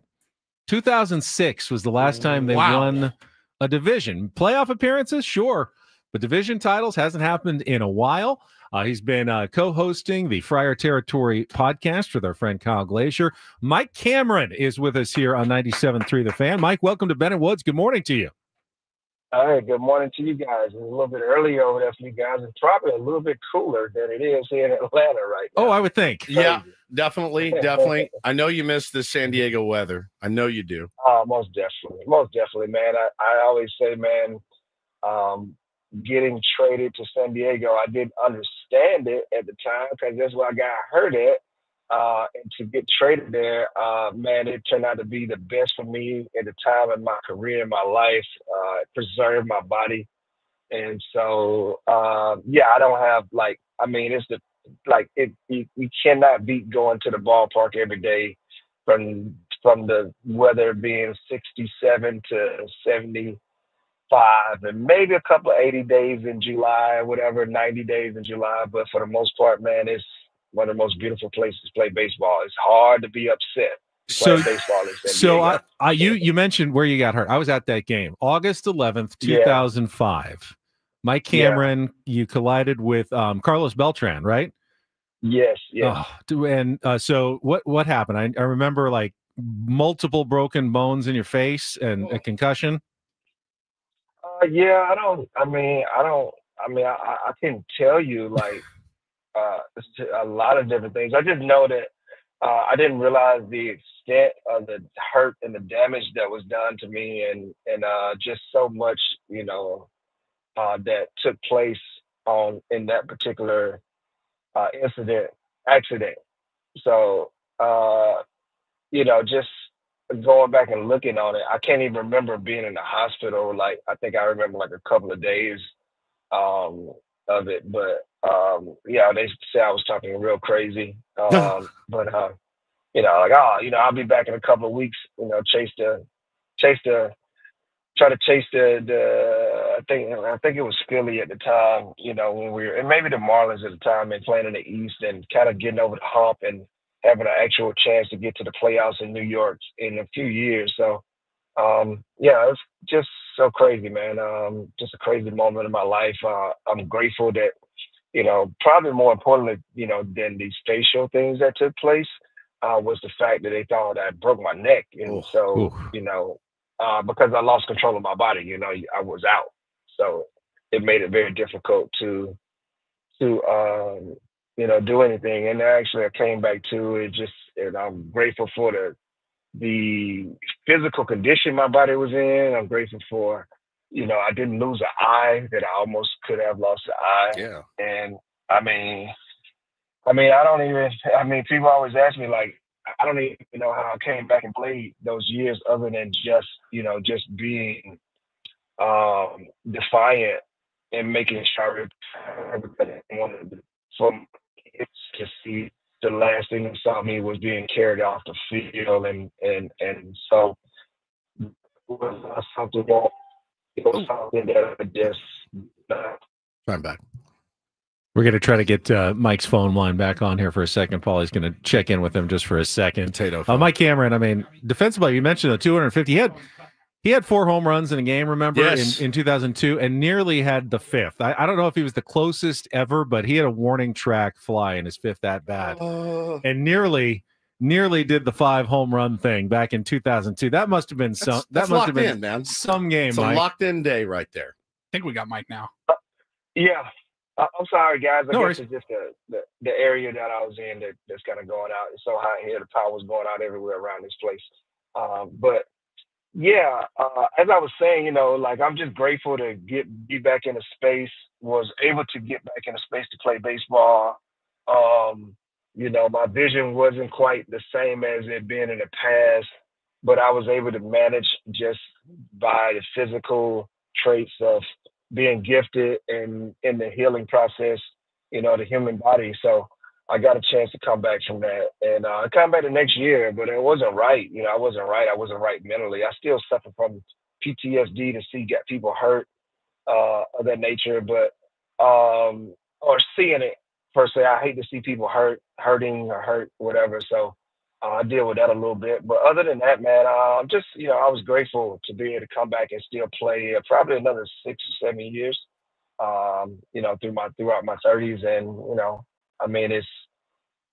it is what it is. I would never want nobody to experience that as a player as what I went through. Well, and talking to Mike Cameron here, former Padres outfielder, Mariners outfielder, played with a bunch of teams, but it's got to be a bit nerve-wracking watching your kid play at the big league level, I would imagine. You did it. You teed it up for many teams for many years. You had a lot of games under your belt.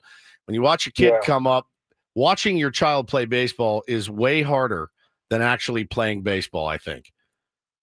Oh yeah. I'm hanging in there with him on every pitch.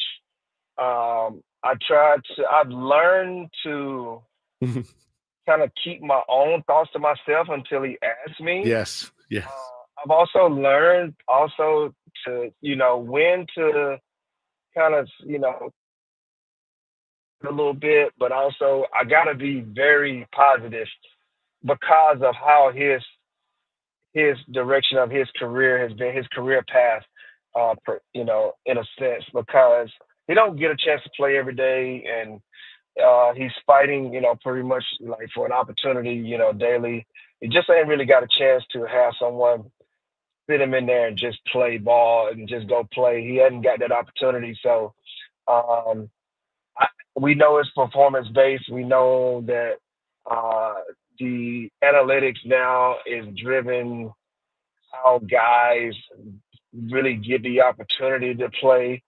And so I got to be very fine as to be positive with him is where I think that I can help. But a lot of it is listening and just learning about how he's dealing with some of the things that he deals with on a daily basis. I think now it's been almost close to 12 maybe 8 to 10 days since he had an at bat. Wow. Yeah. And so Tough to get it going. So yeah, it's hard. I mean, look, the hardest thing to do is to sit on a big league baseball bench when you've been used to playing every day. So your reward to being on the team, sometimes you facing the best of the best and only getting, you're getting like a game against some of the best. I think his last start was against Chris Sale. Oh man. And that was like, well, it was a while back, so it's tough, man. It's tough. And so I cannot never, say you need to do this, you need to do it, because I know how hard it is. It's hard enough to play every day in the big leagues. Imagine sitting 5 or 6, 7 days and not playing. It's so hard to do, man. It's just really hard to do. So, I'm praising him most of the time, man, because somehow this guy can find a way to still be productive and not get the at-bats that you need to have a rhythm to play, and he's able to do it. I couldn't do it.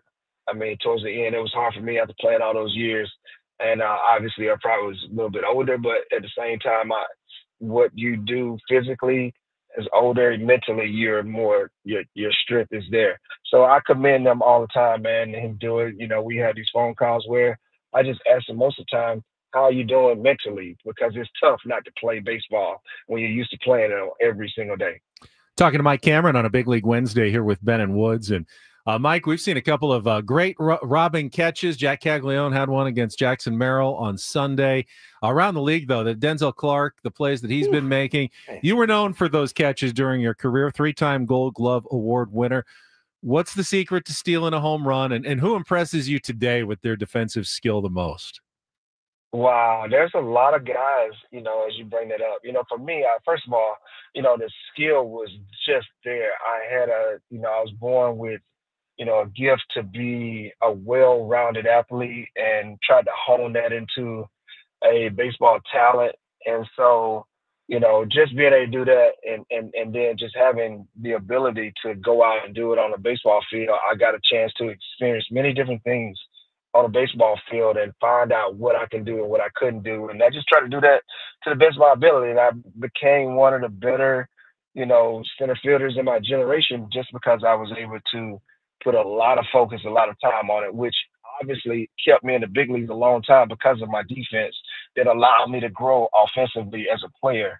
And the guys today, Denzel Clark reminds me a lot of myself, seeing that because he's, still trying to figure it out with his bat, but he's making a very large impact in the middle of the lineup, with his team right now. And so that's going to give him time to grow, as an offensive player.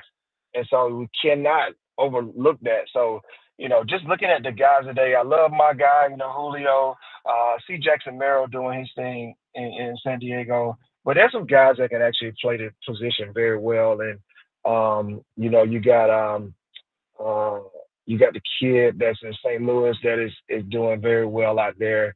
That's making an impact, from a defensive aspect. And, I enjoy seeing guys be able to do certain things. This Denzel Clark kid is like special. He's able to climb the wall. He's going in the gap, getting balls like way in the gap out of his range. He's using his length. I think he's like 6'4" or something like that, and he's fast. So he's contributing in a way that, with a team that they need that makes everyone else around them that much better because of how well he's able to play the position. There are some other guys, Mike Harris down here in Atlanta, he's one of the better ones in center field. And so, when you see these guys that are able to have impact on that side of the ball, it obviously gives them a chance to be out there every day because of the impact from the defense perspective and give them a chance to continue to grow as offensive players. It's really difficult. It's really difficult. And the best thing that I like about guys that play in the field is their availability every day. So when you're able to go to the post every day, man, it makes it so much easier for your manager to write the lineup out, or, I guess analytically sometimes writes the lineup out. But for the most part, it gives the guys those everyday guys a chance to go out there and impact on that side of the ball and save them runs, man. So I don't understand some of the defensive metrics today. I kind of, I just don't think that they're, they give us a kind of a starting point, but it didn't tell the whole story. So I'm still a very visual person and being able to see, guys perform from that aspect. And so when we see some of these guys, man, we're going to see some of these young guys get a chance to probably participate in an all-star game this year here in Atlanta. So it's always good, man. When you got good defense, you're always going to have a great chance of winning games. That was one of the things I always felt that I could impact and make our team much more a better defense by being a contributor on the defensive side of the ball. And, I got a chance to do that in San Diego a lot. That was one of the reasons why we were tough to beat, because, in some other places that I played, we were tough because we were shored up, defensively. And that's always a blessing to have when you're going out and competing, trying to win division titles and get into the playoffs. Mike, really appreciate it. Out of time, but it was great catching up with you. I see the fans in our chat are like telling Mike Cameron stories up and down. So really appreciate your time. Thank you, man. Definitely. I mean, I could go a little bit longer, but we have a clock. Unfortunately, we got a clock. It's not our a fault, not podcast, yours. unfortunately. Yeah, you got Friar territory. You go as long as you want with Kai. As long as you want. Stories galore. Appreciate it, Mike. Thank you, man. Appreciate you. Guys are welcome, man. Have a good day out there. Good luck. Mike, he's a storyteller. He's like, forget it. I got more. He's a storyteller. Absolutely. All right, we got to check traffic. We'll come back, wrap up this hour, get you ready for the final hour of Ben and Woods next. From the 855 Get Ross Traffic Center, protecting San Diego after accidents or injury, here's Kelly Danick. This game day traffic report is brought to you by Crystal Geyser Alpine Spring Water. Just one accident to mention, eastbound 56 near Carmel Creek Road. A couple vehicles blocking the fast lane. San Diego County Fair starts back up again today, guys. Gates open at 11. Right now, coastline doesn't look too bad, but that could change as the morning progresses, especially on the northbound side. What makes Crystal Geyser Alpine Spring Water different? They always bottle their Alpine Spring Water less than 1.5 miles from the spring source. And all of their bottles are made with 50% recycled plastic from their own recycling plants. Crystal Geyser, bottled at the spring source. I'm Kelly Danick with Ben and Woods, San Diego's #1 sports station, 97.3 The Fan. By the way, I'm a numbers guy. I kind of agree with Mike about the defensive metrics. I still don't get them, although Tatis's defensive metrics are through the roof this year. It's tough. So it's hard to tell. Sometimes they make sense, and sometimes they don't, and I don't totally get it. Yeah, he hit on something, though, I want to talk about as it pertains to his son. We'll do that when we come back. Still have a Reindl Report. Got a big soccer match today for our SDFC squad as well. Day. Do not go away. More Ben and Woods going until 10 o'clock this morning on San Diego's #1 sports station, 97.3 The Fan.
So good. So good. He brought up something interesting. Just talked to Mike Cameron, former Padre outfielder. He's talking about his son, Daz Cameron, who plays for the Brewers. And, you know, young player trying to make a name for himself, make a career. Tough to do when you're getting an AB a week, maybe one start a week. And they were talking about this yesterday on foul territory or fair territory or inside the batter's box with somebody. And I think Ken Rosenthal was talking about it with maybe AJ Pierzynski. And they were talking about how there's the on deck circle, right? The on deck circle. You're right. Right. The Pine Tar Chronicles. They were talking about how certain teams have lost the feel of the game, right? Have gone so heavily analytic wise that they've lost certain feel. And I'm not saying the Brewers have at all. I think they rely on analytics, and they, you know, Pat Murphy's going to do what he needs to do to win a baseball game, right? And just because you're on the big league roster doesn't mean you get to start and play every day. So that's not what I'm talking about. But they're talking about like Anthony Volpe and, you know, guys that will come in, they'll have like 2-3 hits and then they're out of the lineup the next day. And they don't believe in the theory of guys getting hot, guys seeing it well. No, if you're an everyday player, if you've earned that right and you're Manny Machado or you're Fernando Tatis Jr., you don't have to worry about coming to the ballpark every day to see if your name's in the lineup. But there's those young kids that are coming up trying to make teams. They just don't get the ABs they need because some of the feel has been lost from the game. And it's more of, you know, we don't like the matchups, but it's like, but I'm seeing it really, really well. Like I'm feeling locked in. They don't believe in locked in. Do you see who's raking in AAA again? Yeah, Luis Camposano. I mean, he's just mashing. 3-run homer last night. I get you're facing tougher pitchers. It's a tougher level. I don't know that I've seen quite the disparity between absolutely crushing, like you look like you're one of the best young players in the league at AAA, and getting 0 hits whatsoever on the big league level. It is. And I don't know if the lack of playing time is part of it, that maybe Campy's one of those guys who needs to be in, you know, most every day to get into a groove. I don't think metrics, Woods, I don't think they say that guys can't get hot. They account for the fact that over the course of a long season, those hot stretches and cold stretches will average out and you will end up being the player that you are. But no one who's ever played sports, and, you know, even in golf, you go through a good 4 or 5 hole stretch where you just feel like you've got it. You're locked in, your swing's locked in, and then you lose it and it's out. I mean, I know that feeling. It's an absolutely real feeling. Paul, you were playing basketball last night. I'm sure there's moments in the game where you feel like, okay, every shot's going in. I've just got the rhythm, the timing. It feels good. Yeah, and then pregame, and then I played the game. Yeah, I know. And then you lose it, and you throw up a couple of bricks, and you go, all right, maybe I need to hit to the bench or just pass it to my teammates for a while until I get that feeling again. Of course, getting locked in is always going to be part of sports. And I don't think, maybe I'm wrong, but I don't think analytics tells you that it's not. Well, it does when you take a guy that goes 4 for 4 out of the lineup the next day. That's exactly what it why tells. Did you take him out? You took him out because you felt like because the analytics told you the matchup. Because it's a much worse matchup. Yeah, but again, if I'm seeing it well and I'm my feet, you know, then you go 3 for 4 one night, 4 for 4 the next night. You don't care if he's lefty, righty, sidearm, anything. You do not care. You're not wrong. But there's one of the fastest ways to get a guy out of a hot stretch is to put him in against a bad matchup. And then you had a guy who was hot, who just all of a sudden went 0 for 4. You know, how do you know until you try? That is part of the feel to it. I mean, there used to be managers. I don't remember if it was Boch even. You know, doesn't seem logical, but you hit a home run, you're in the lineup the next day. It's anyone can kind of run in the big league level. At least anyone can run into one, except for Luis Camposano. But yeah, right. I don't think Martin Maldonado is going to start today. I don't think so either. After a night game with a pitcher, Pivetta, who always goes with Diaz just because he hit a home run, and I don't think he should. Yeah, I think catching's a little different, but you know what I'm saying. These, you know, you can hear the kind of frustration in his voice too. How can I get better with only one AB against the best of the best back end guys? Right? Give me a week. Let's see what I can do playing for a week. But yeah, it just doesn't work that way. You know, these guys are doing what they need to do to win ball games in the best fashion that they know how. So, but it was an interesting conversation to hear them talking about the Yankees specifically and how that team in particular has lost a lot of the feel for their roster. And, you know, you see it. I think you see it in L.A. too. You have so many players in L.A. that you feel like you need to get in, right, Benny? You got Conforto. You paying him a lot of money.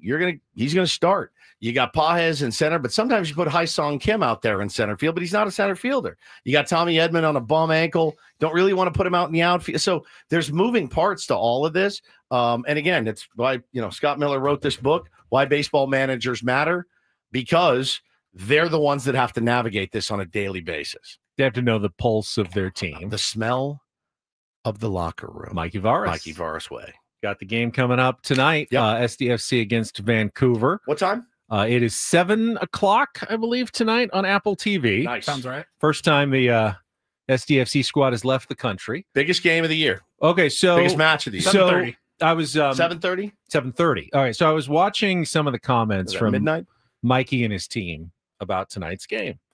I think it was our friend Derek Togerson from NBC who was asking questions, and he had some of the players. CJ Dos Santos, the goalkeeper, was going, yeah, if you want to be the best, you got to beat the best. Sure. And test yourself against, because Vancouver is in first place, and they're solid. They're a really good team. They're in the CONCACAF Champions League. This is one of the best teams in MLS.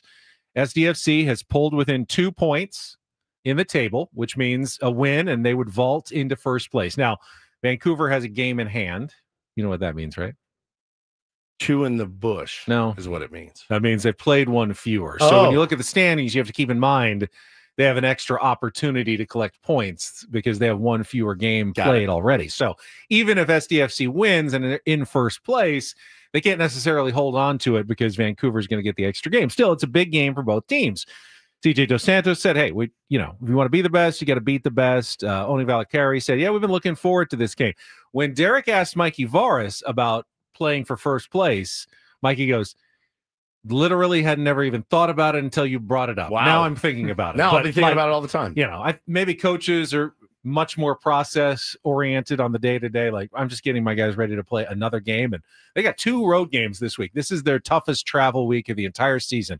At Vancouver tonight, and then at Dallas on Saturday. I assume they're just going straight from Vancouver to Dallas for the next game. No Chucky tonight. That game Saturday? Saturday, yeah. Oof, man. So no Chucky tonight, but Mikey said he's looked good in training, though, and he will return from his injury on Saturday. Nice. Figure he wasn't going to make him play twice this week anyway, coming off the hamstring injury, so they're going to rest him one more game, coming off the international break, and then Chucky Lozano will return for the road game Saturday against FC Dallas. But tonight they'll have to do it without him. They played well without him in Minnesota, though. Got that win against the second-place team. Now they're the second-place team, and they get to try to take out the first-place team tonight. Big fan of the Padres day game and the SDFC at night. Works out well. It does. Yeah, you get to spread out your attention to both teams. Get them and both. Have plenty of time for it. A couple of updates while we were talking with Mike Cameron. It is now official. Robert Suarez has dropped his appeal. His suspension was lowered from 3 games to 2 games, and he will be out today and out for Friday's series opener against the Cincinnati Reds at the Great American Ballpark. So 3 days off in a row with the off day. Padres do not get to replace him on the roster while he serves the suspension. So they will be down a player, down a man in their bullpen, and have only 12 pitchers on their roster for the next 2 games. Not too worried about Friday since it's coming off a day off. Today is the one that you wonder how Mike Schilt is going to manage the bullpen and the pitching staff to get his 9 innings today with Nick Pivetta. Hopefully, ideally, hey, man, this would be a great day for a complete game, Nicky P. But you can't count on that. You got to be ready with all your options that are available. Well, you got, in case Nicky P falters, you have Brian Hoeing, who will be available to go today, Benny, after just throwing 21 pitches coming off, his rehab, 21 pitches on Monday. He's your kind of long man tonight. Yep. And if Nicky P can give you any sort of length, Hoeing looked pretty good the other night. Yuki's available. Morgan's available, I would think. Wandy Peralta is Hopefully available. not. You can give him another day. Jeremiah Stroud only threw 10 pitches last night. Adrian Inning in the third, Morahone. yeah. Adrian Morahone, if you need I think it. so. Because he didn't pitch the previous 2 days. He threw 16 pitches, 15 for strikes, and the 16th was actually a strike, by the way. Called the ball, which is insane. Locked in as get. But you get to that lane late in the game, and you need him. I bet you he's And available. I assume they're trying to stay away from Adam, who threw close to 30 pitches last night. I love to stay away from Adam, but he keeps coming in the He studio. does. And Suarez is Popping in. unavailable. So keep that in mind for the game today. Other pitching news. Mike Schilt announced yesterday. Did you see how he did it? So he was doing a scrum, and they asked him about Yu Darvish. And Mike Schilt goes, Yu Darvish will be throwing a sim game tomorrow, which is now today. But then he asked all the writers and the broadcasters, would you care to guess where he's going to pitch his sim game? And someone said, well, here. And he goes, no, good guess. And then Sammy goes, Peoria. He goes, no, good guess. That's, makes a lot of sense, but no, that's not where it is. I don't know. He just played the game until Why? Eventually, I don't know if someone got it right or he just announced that Yu Darvish will be in Lake Elsinore tonight for his sim game. And the reason for that, like, why not just do it at Petco I gotta Park? hear this now. Yeah. You want to hear it? Yeah, I wanna go hear ahead. it. Yeah, I got the please. pregame audio. Pregame audio. Tomorrow he's going to throw a simulated game, and anybody want to hazard a guess as to where it's going to be? Say Point Loma. USD. I tell you, we have USD. Great location, wonderful school. I'd say Peoria, Arizona. We have a Peoria. Again, another reasonably good guess, but not. We have a Petco Park, which is very obvious, but nope, not here. Close. It was in the final three. Yeah, but didn't make it. An undisclosed location under the mountain in Colorado. It's a Padre affiliate. So not Torres Stadium in Tijuana? What's that? Not in the Torres Stadium in Tijuana? It's not going to be in Tijuana. There was a bid. Didn't make it. Lake Elsinore. Rehab or a sim game? Sim game. 2 to 3 innings, depending on how he feels. But yeah, it'll be tomorrow at Lake E around undisclosed time for you folks. That's out. So that is outstanding. What is he doing? Hey, boy, take a guess. Did someone just win a $50 Better Buzz gift card on that game? So why? I think now on Friday when he calls in, I'm going to ask Mike him. Schilt joins this. Hey, Mike, we got a lot of stuff to talk about. Any guesses where we're going to You start? want to guess? I don't know. The Dodger game. That's a good guess. Good guess. By the way, speaking of our Friday Managers Report, you can catch it right here at 9 a.m. Managers Report is refreshed by. You care to guess who it's refreshed by, Mike? That would be Eco Water SoCal. Try alkaline water for just $9.95 a month. Eco Water SoCal, keeping it soft since 1925. Do they make tonic water as well? Probably. No, just Eco finally, Water. let me get to this. The reason why they're doing it at Lake Elsinore, and it's not a rehab start, but a sim game. They would have liked to do it at Petco Park, but with an early game and the Nationals having early work, they didn't want to make Yu Darvish have to do it at like 8 a.m. and get totally off his routine. So Petco Park was out. They're leaving after the game for Cincinnati. So now they needed an alternate location. So they said, okay, the night game at Lake Elsinore could be perfect. Well, why don't you just have him pitch against the minor leaguers? And they thought, it's not bad. You got umpires, you get, in the field, but you can't control the elements. What if he gets into a 12-pitch at bat? What happens? Don't want him necessarily playing defense. So they wanted to be able to control, the up and down and just make sure it was kind of the right kind of work that he got. So they're sending him to Lake Elsinore. He's not actually pitching for Lake Elsinore. He's just going to be there with the Padres coaches that are still in town to monitor, make sure everything goes well. And then if it does, he may graduate to an actual rehab start. And, if that goes well, we could see Yu Darvish within the next couple of weeks here for the Padres. I'm just throwing it out there. Do we overthink stuff? Maybe. As baseball teams. Doesn't he just need a mound and a plate and a catcher? That's when everyone's like, Point Loma, USD. I'm like, yeah, just get 5 guys, driving a car, head over, get the job done. Escondido High, my man Nick is the one of the coaches there. Takes great care of the field. Get out there, throw your pitches. You got to drive this guy out to Elsinore to throw a bullpen, essentially. Yeah, fake game. Freaking baseball. Always doing something weird that nobody understands but them, and then they look at you like you're an idiot. A sim game does involve batters, so they need some of their batters. All right. Never heard of an SUV?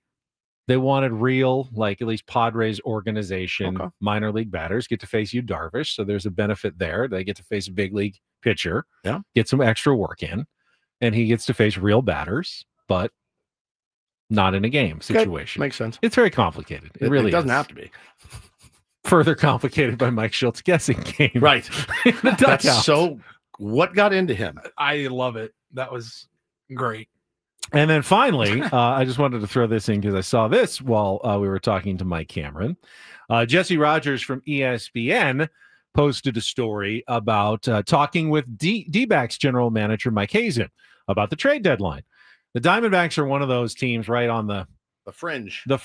Record-wise, they're 3 games above 500. They're certainly in it, but injury-wise, people are looking at them as potentially a seller rather than a buyer. And Jesse says, my favorite part about this story, and it's hard to write it with his body language and inflection, was Hazen imitating an opposing GM, sheepishly calling about his 500-ish team. Hey, how's it going? Just checking in. Just kind of checking in on where you are. And, oh, yeah, I mean, you got some good, interesting players. Sorry about your Corbins getting hurt. Does that mean you're maybe interested in trading some of your other players? And Mike's like, not yet. Not yet. We'll let you know if we match up on it. And I, of course, immediately thought of AJ and our conversation that we had with him. Oh, when I straight up asked him if he's an ambulance couple chaser? Of spring trainings ago. Yeah. And he kind of said, yeah. It's gonna have to be part of the job. Got to be the hard call to make. You see somebody go down, you see this guy get hurt, and timetables unclear, and you were more in the you offer up someone to fill their need because they just had an injury. Correct. Say you've lost blank. Can I interest you in a Luis Camposano, perhaps? Right. What do you have to offer in return? Instead of calling and being like, hey, what's going on? This is even more awkward, though. This is like, I don't believe in your team. You may still believe in your team, but I don't believe in it anymore. And I think you probably should be discussing trades of your players. But how do I do that tactfully? Yeah. On the phone. Now, after the game today, there's a couple of the high school all-star games. There's a high school all-star game going on at Petco Park after the guys pack up and split. And there's a guy in our chat saying, asking, can you please announce the Imperial Beach girls softball all-star team will be around the stadium seeking donations to help them get to the States. The girls baked cookies to give in return. So there you go. I don't know what game is playing today, but there's a game today. Yeah. Because they had the press conference yesterday. The perfect game thing is coming to. Yeah, but that's not it. But that's not until August. Like there's the a different one. High school all-stars get to play at Petco. Okay, well, that's cool. Which is cool. It's always fun. I mean, when you get to do it in fantasy camp, getting on a big league field is always cool. I was thinking about it the other day as we were at the game, and I went, oh, my God, I got to play a game here. I got to pitch off this mound. Not well. And I got to catch here. I got to see my name on the thing. It was crazy. You just forget about it. Here we go. The baseball all-star game. Trevor Hoffman will be the manager tonight. That's cool. Very cool. Tweeka, I just announced your thing. Please stop sending it. All right.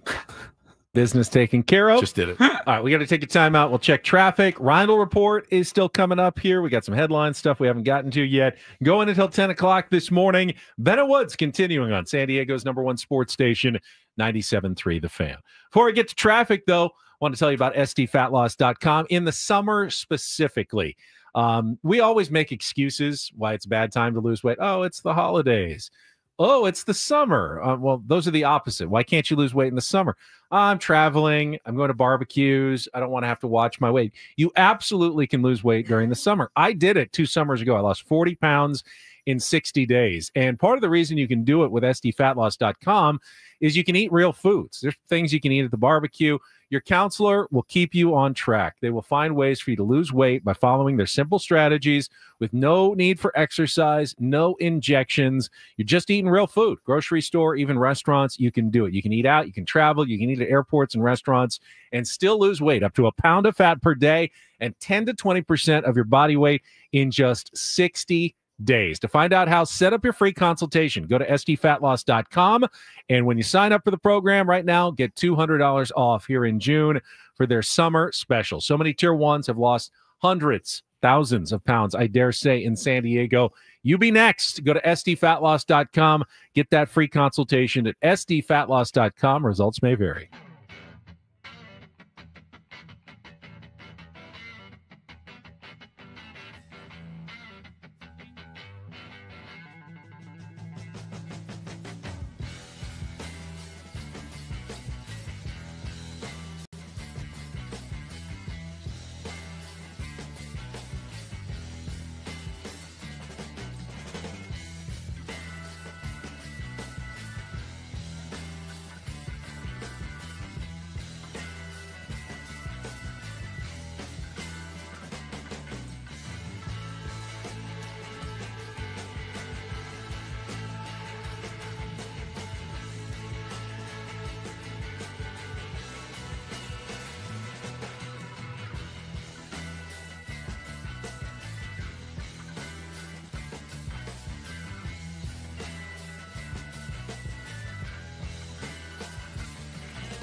Hey players, things are about to get real here in San Diego.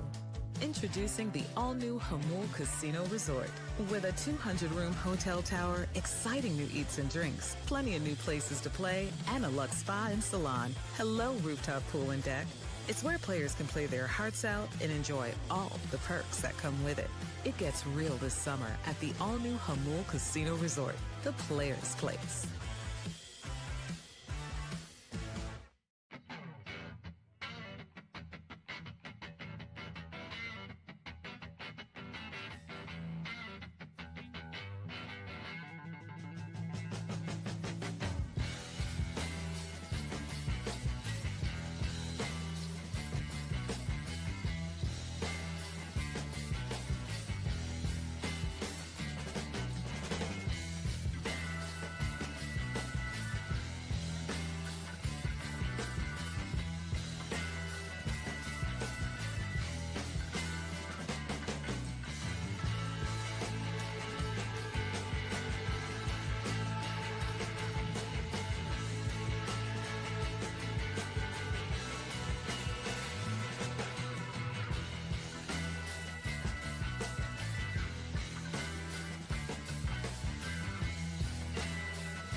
Happy National Catfish Day, Ben. Do you like catfish? Have you ever had catfish?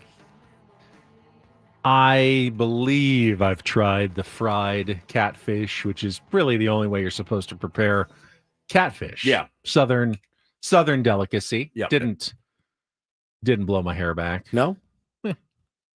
Fish and chips, fried fish, and it's kind of all the same to me. Paulie, you ever had catfish? Haven't. I would try it. You guys know what noodling is? Noodling. Yes. Noodling. Not canoodling. No, noodling. Noodling.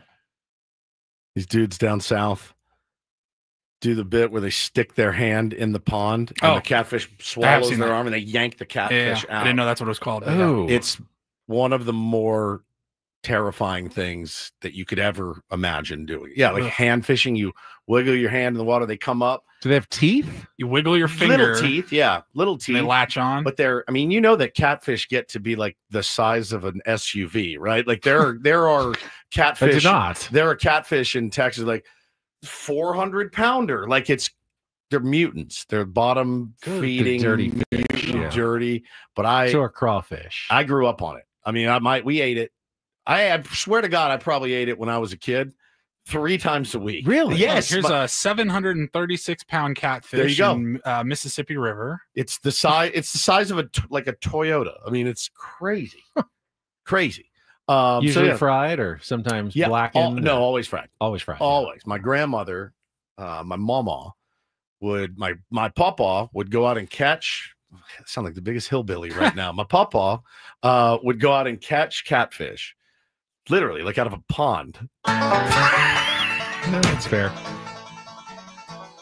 Tell us more about Mama and Papa. Okay, Papa would go out and catch the catfish, and you could bring home a couple. I was probably 6. He didn't do noodling, though. No, he did not noodle. He was not a noodle. He used a rod and reel. They were so poor though. Like sometimes, like if you didn't catch fish, like you didn't have meat. You know what I mean? And she would make, and I can smell it to this day and taste it, fried catfish. And he would come in and clean it. Come here, boy. Let me show you how to do this.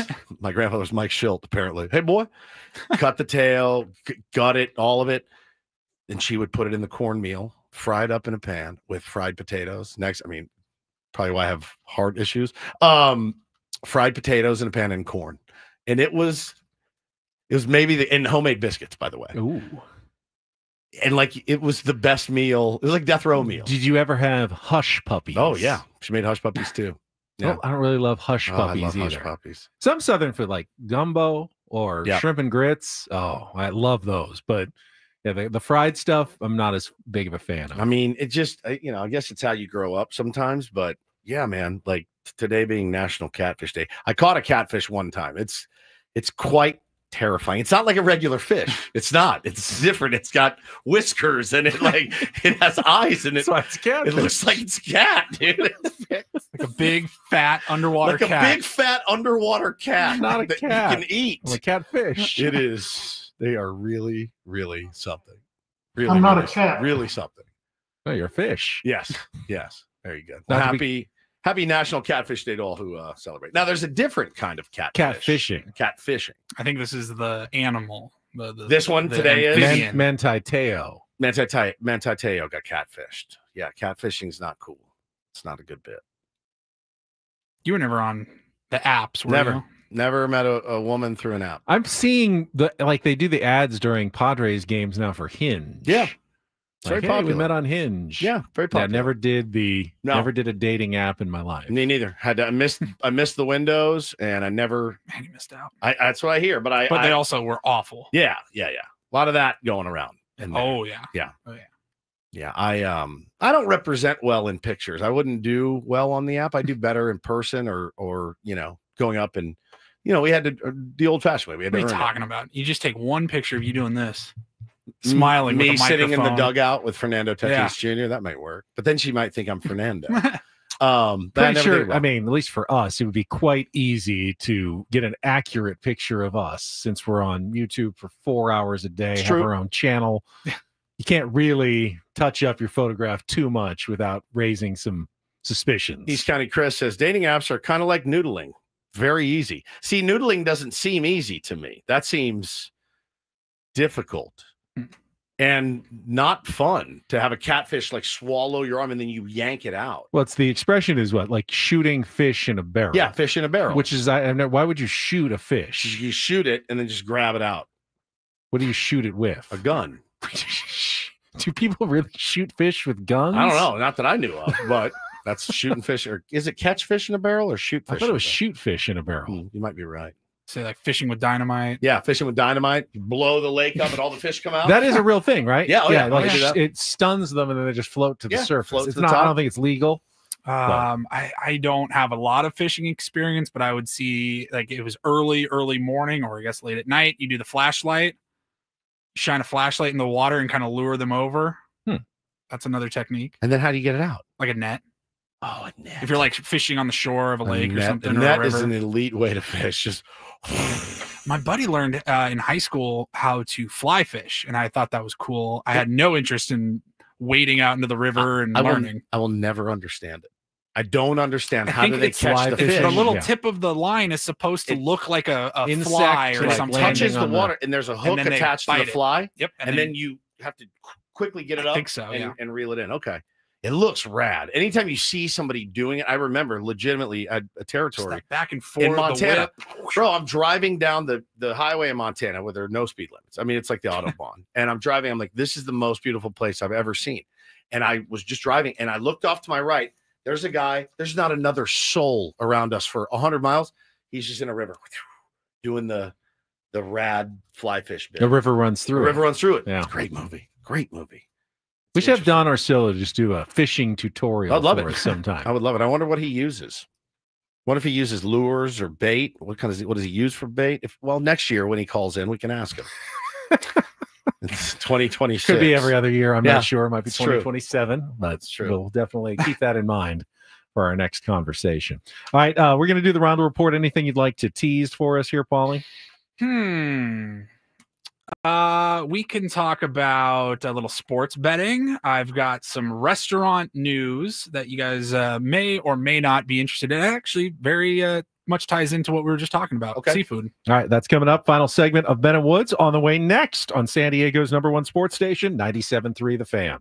Gambling problem? Call 1-800-GAMBLER. GEGE 000-466. For a full list of games and rules, play at 7 Mile Casino. Visit 7milecasino.com. If your restaurant news is that Sammy's at 7 Mile is terrific and open 24/7 with their 24/7 players menu, I'm going to upstage you a little bit here as we tell you about 7 Mile Casino. Yeah, you can go any time of day, not only to play cards, California-style blackjack, Texas Hold'em, Baccarat, or Pai Gow. You can go any time of day for a meal. 12 a.m. to 12 a.m. That's right. They are open and serving food, which is kind of rare here in San Diego. No question. And it's also rare to find a place that you feel instantly comfortable when you walk in the door. And again, we've said it many, many times. From the outside, you go, oh, okay. And then when you walk in, you go, oh, my God, what was I waiting for? Pop into 7 Mile Casino today. Today's a great day to do it. Before the game, after the game, because it's just 7 minutes from Petco Park. This weekend, you can check out the brunch. That is only available Saturdays and Sundays from 9 a.m. to 3 p.m., but voted best in the South County. Many different reasons to go, but the convenience always trumps all. It is so easy to get to. No big drive into the East County. Just head down the 5. Chula Vista, 7 Mile Casino, 7 minutes from downtown.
Hey players, things are about to get real here in San Diego. Introducing the all-new Hamul Casino Resort. With a 200-room hotel tower, exciting new eats and drinks, plenty of new places to play, and a luxe spa and salon. Hello, rooftop pool and deck. It's where players can play their hearts out and enjoy all the perks that come with it. It gets real this summer at the all-new Hamul Casino Resort, the players' place.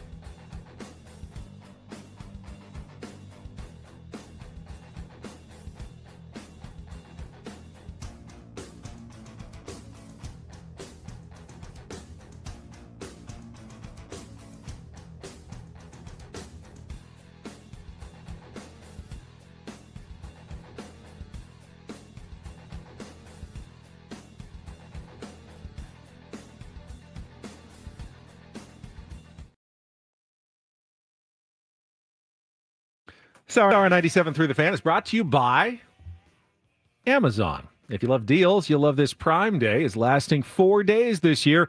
That's 4 days of unbelievable deals in every category you can think of, so you can save big on everything you're into. Shop Prime Day, July 8th through the 11th. Prime Days. Prime Days, really. Right. I think it's still Prime Day. Prime Week. Prime Half Week. Yep. Semi-week. All right, let's get to the Reindl Report after traffic on 97 Through the Fan.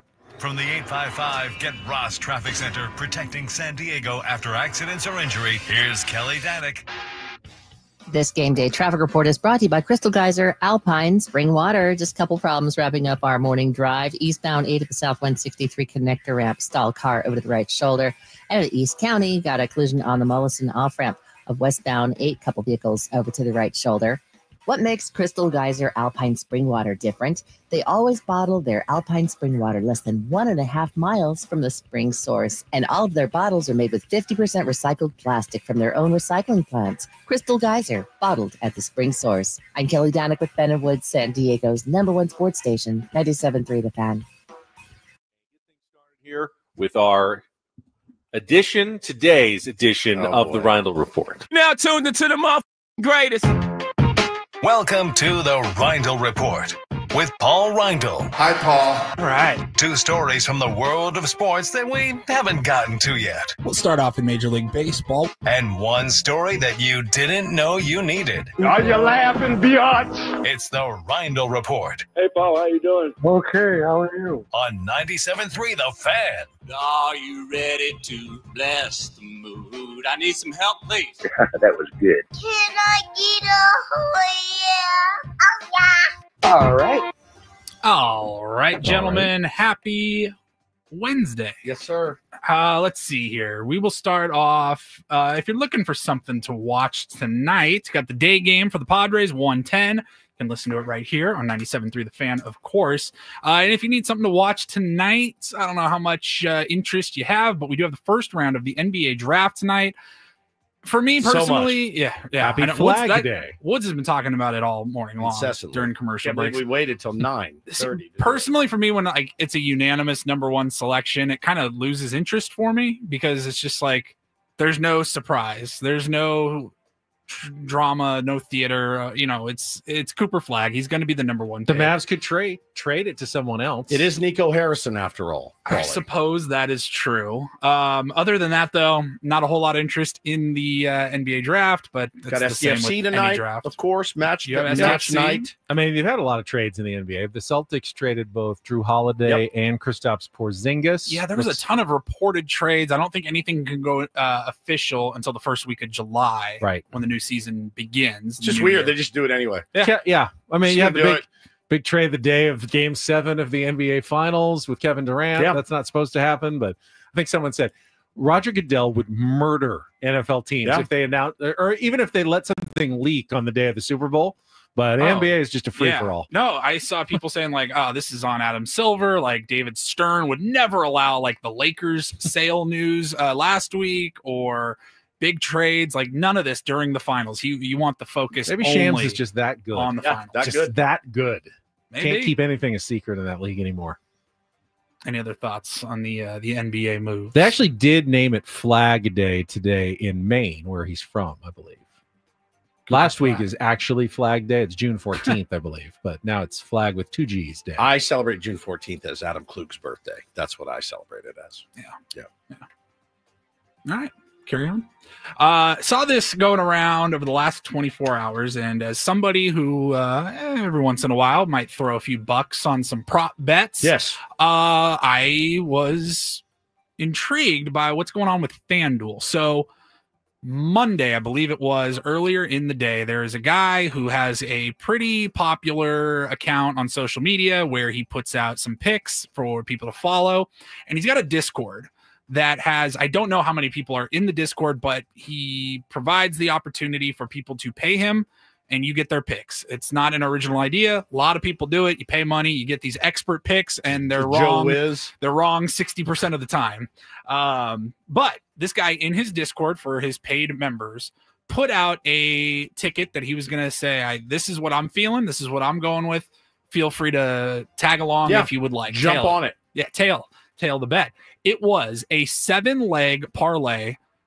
Every single one of the games, one of the plays was a home run to be hit that night. Yeah, home run play. Now, I've gotten lucky a couple of times. They're like, Fernando got off an injury, like always hits a home run, put $10 on it or something like that.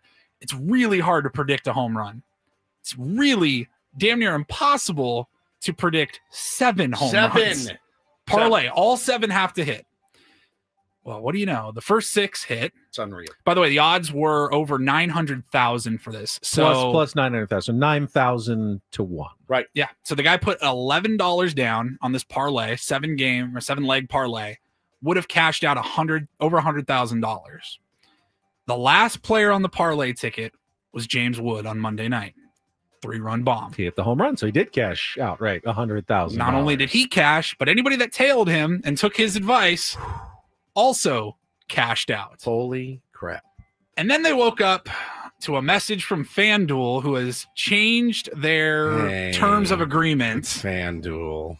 And they said, FanDuel Sportsbook reserves the right to void any or all bets made by any group of people acting in conjunction with each other or any individual acting alone in an attempt to defraud FanDuel Sportsbook. Meaning, if you have a Discord, and whether it's 10 people, 1,000 people, or anywhere in between, they are saying, hey, you're kind of like colluding together. There's no fraud. There's no fraud. I agree. There's no fraud. They just all, how can you even prove that if the 3 of us anyone can bet those same 7 to hit a home run, and there's no collusion or fraud? I think it's if they can prove there was a Discord group, and it doesn't even matter if there is. They like that. I agree. Usually they like that. I agree. They want people like, hey, put out your picks and show what everyone. Yeah. Presumably, so other people will play. They want more people to play. They do it on MLB Network. Like, don't what are we cry talking about it here? when you lose every once in a while. When I saw a TikTok, my guess is FanDuel is not getting close to going broke because so many people are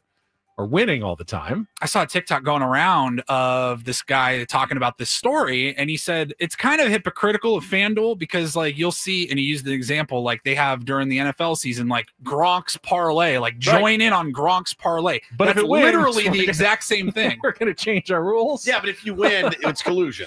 Right. So, like, play at your own risk, I guess. Oh, how mad would you be if you're paying this guy $40 a month? And you're like, you know what? I'm going to tail this thing. I'm going to put $10 on it. You know, what's the harm? It's $10, right? And cash 100 G's. You wake up and you're like, I now have money that I can pay off my car, pay off this, all my credit cards. Like I have it's life-changing money, $111,000. One way or another. Yeah. One way or the other. And they go, sorry, no dice. Sorry. You're like, why? Did I miss something? Or did all 7 of these guys not hit home runs? Like, right? Yeah, exactly. Dude, that's garbage, man. That's garbage. Terrible. No, we are not sponsored by FanDuel. Happy to go more. No. And you know what? That's tough, man. And even if we were, I would be mad about that. I wouldn't want to see Prize Picks do it. I wouldn't want to see Underdog. Right. They would never. All right. And then finally, I believe we talked about this restaurant chain maybe last year because last May they had to file Chapter 11 bankruptcy. Didn't some rapper save them? Try to save them? Was it Lil Wayne? No, it was Flavor Flav. Flavor Flav, yeah. He started Flavor buying Flav up, started all the Red Lobster he could promoting eat. Red Lobster. Yeah. Yeah. So they got a new CEO. They are trying to bounce back from bankruptcy. Their CEO, by the way, is 36 years old. I Wow. thought that is a young CEO for a How old are you, nationwide. Paulie? I'm 35 this summer. Kind of makes you wonder what you're doing with Yeah, yourself. exactly. and I'm here stuck with you, us. morons. Yeah, exactly. Could be running Red Lobster. Paulie, you could be running Red Lobster right Does now. Long John Silver's need a new CEO? You change it to Long John Paulie's. Long Paul Silvers. Long Paul Silvers? Yes, but much better. So their new CEO has just announced this week their new menu. It is Crab Fest right now, Okay. going on all summer long. And they've announced some new items like a decadent seafood boil. All right. Overflowing crab-topped dishes, the return of tried and true favorites like Crab Your Way and $5 margaritas. Crab margaritas, delicious. With tonic water. They're leaning into this revamped menu with they're calling it Plenty Under 20. Okay. Plenty to offer under $20. And they're saying that they're revamping a little bit of like the interior decorations, and they're trying to have a glow up for We Red have to have a Lobster. nautical theme still, right? They're not going to go away from the nautical Yeah, theme. you need the big fishing nets, Nets. and the big steering wheel that when you walk in the door. It gives it a veneer of authenticity. You don't when want you walk in. You don't want it to look like a trendy I could be at pizzeria. you want to think I could be at a harbor right now? I get it. I'm at a No, I'm in the hull of a ship right now, sucking down I crab. get that I'm in the parking lot of a mall in Topeka, but I want to feel like I'm really at the harbor while I'm eating my frozen fish products that have been fried. Here's the rest of the new menu items. In addition to the multiple different seafood boils that you're going to get, you have crab stuffed mushrooms, steak Oscar, salmon Oscar. Meanwhile, they have 3 new cocktails that have been added, including the Purple Haze, which is made by Dr. Dre and Snoop Dogg using gin created Snoop by Dogg them. get in on everything. His agent. Can we get him? Would you want his agent? You'd have to do everything. Yeah, but I'd be rich. I'm not rich, and I still have to do a lot of stuff. Fair enough. And it costs me money. And then a couple other drinks. So yeah, new food items. They're trying to cheapen it and stay true to their core audience. I don't know how it's going to work for them. I don't know if there's a huge market still for Red Lobster in 2025. Cheddar Bay biscuits are some of the best food that you could have. Have you ever had them? The Cheddar Bay? Been a long time. Been a but long time. I have. They're pretty elite. We got. I still like the Texas Roadhouse cinnamon honey butter rolls. They're unbelievable. Yeah. Remember they used to bring us in those? Where's that guy been? Fish Market sourdough bread. What's the most elite bread like item that you get? Where? At a restaurant? Like it's the Cheddar Bay? You like the Cheddar Bay? It's up there. Those rolls. Popeyes biscuits. Popeyes biscuits are incredible. Pretty good. I think the best bread. I don't know, it's all kind of the same to me. Yeah, it kind of runs together. But the Cheddar Bay are phenomenal. I haven't been to Red Lobster in years. The last time I did, we hit a little bit of loose cannabis. We rolled a little bit of loose cannabis up. And I believe this was Everybody must get stoned. And we saw a commercial for all you can eat shrimp fest or shrimp palooza or something. And we went after rolling some loose cannabis, and it was a good time. How many did you get down? Well, they have all different kinds. So you can get some shrimp scampi, which is a lot of butter and garlic. Yeah. But you get the fried Heavy. shrimp, good. The peeled shrimp, pretty good. But the fried shrimp was my favorite. I probably had like 30. All you can eat is what nearly took him down in the first place. That's exactly right. Applebee's is trying it too. You see the ads? They No. got the all you can eat chicken fingers and Oh my God. double crunch shrimp woods at Applebee's. All it takes is one chain to start something, and then everybody else has to follow suit. Well, this is all you can eat as well. Ben and Woods. You get 4 fresh hours. All you can eat. What if people want to eat a 5th hour though? They'll get it tomorrow. They can That's get it right. on Thursdays. Yeah. That's our Thursday special. Tomorrow's our Thursday special. Pat and Oscar's breadsticks, good call. Really good. Those are good. Oh yeah, better than Olive Garden Breadsticks are breadsticks. elite. So filling though. I like it used to be Wings and Things. I think it's Epic Wings now. Their breadsticks, outstanding. Yeah, I'm just a big bread guy. I love bread. Grandma used to make those croissant rolls just out of the out of the can. Those are delicious. so good. Delicious. Sunday dinner with the croissant rolls. Yeah. My wife just ate like 6 of them. Megan made last week a chicken pot pie bake, like a casserole with like the puff pastry puffs. top. Oh my god, Man, I'm dude, it was now. insane. Great. Well, now I'm hungry, Yep. and it's not even round table pizza day. We don't have pizzas sitting waiting for us. Let's go to the gym again. At the end of the show. It's terrible. I'm heading down right now to the Sedano Ford Blood Drive. If you are in the area of La Mesa, come by and say hello. Going to be there for a few minutes checking that out. Talking to my pal Manny Sedano. I'm not going to donate blood because I got to go to the gym, but I already donated some at the ER. Don't be over woozy. the weekend. Yeah, I don't want to be woozy. I gave plenty. Is that a donation or is that more of a medical procedure? It's a donation for me, but I don't know that they kept it. They did say it was pristine, so maybe they did. So I'm done giving blood. You don't throw away pristine blood. That's exactly right. All right, that's it for us today. We've got a day game coming up, so short show for Mr. Braden. Is he next? Is he at the ballpark, I assume? Yeah. He does that during the early games, and then Sammy's pregame show, Eco Water SoCal pregame show, comes your way at 12:10 today. Nick Pavetta against Mackenzie Gore at 1:10. Padres going for that 13-13. Let's go. Even stretch over the last 26 games. Keep the vibes high. Must win. Must win. Have Smart Baseball Thursday. Eno, roundtable for you tomorrow. For executive producer Paulie Reindl and Stephen Woods, I'm Ben Higgins. Have a great rest of your Wednesday from all of us here at San Diego's #1 sports station, 97.3 The Fan. So long, everybody.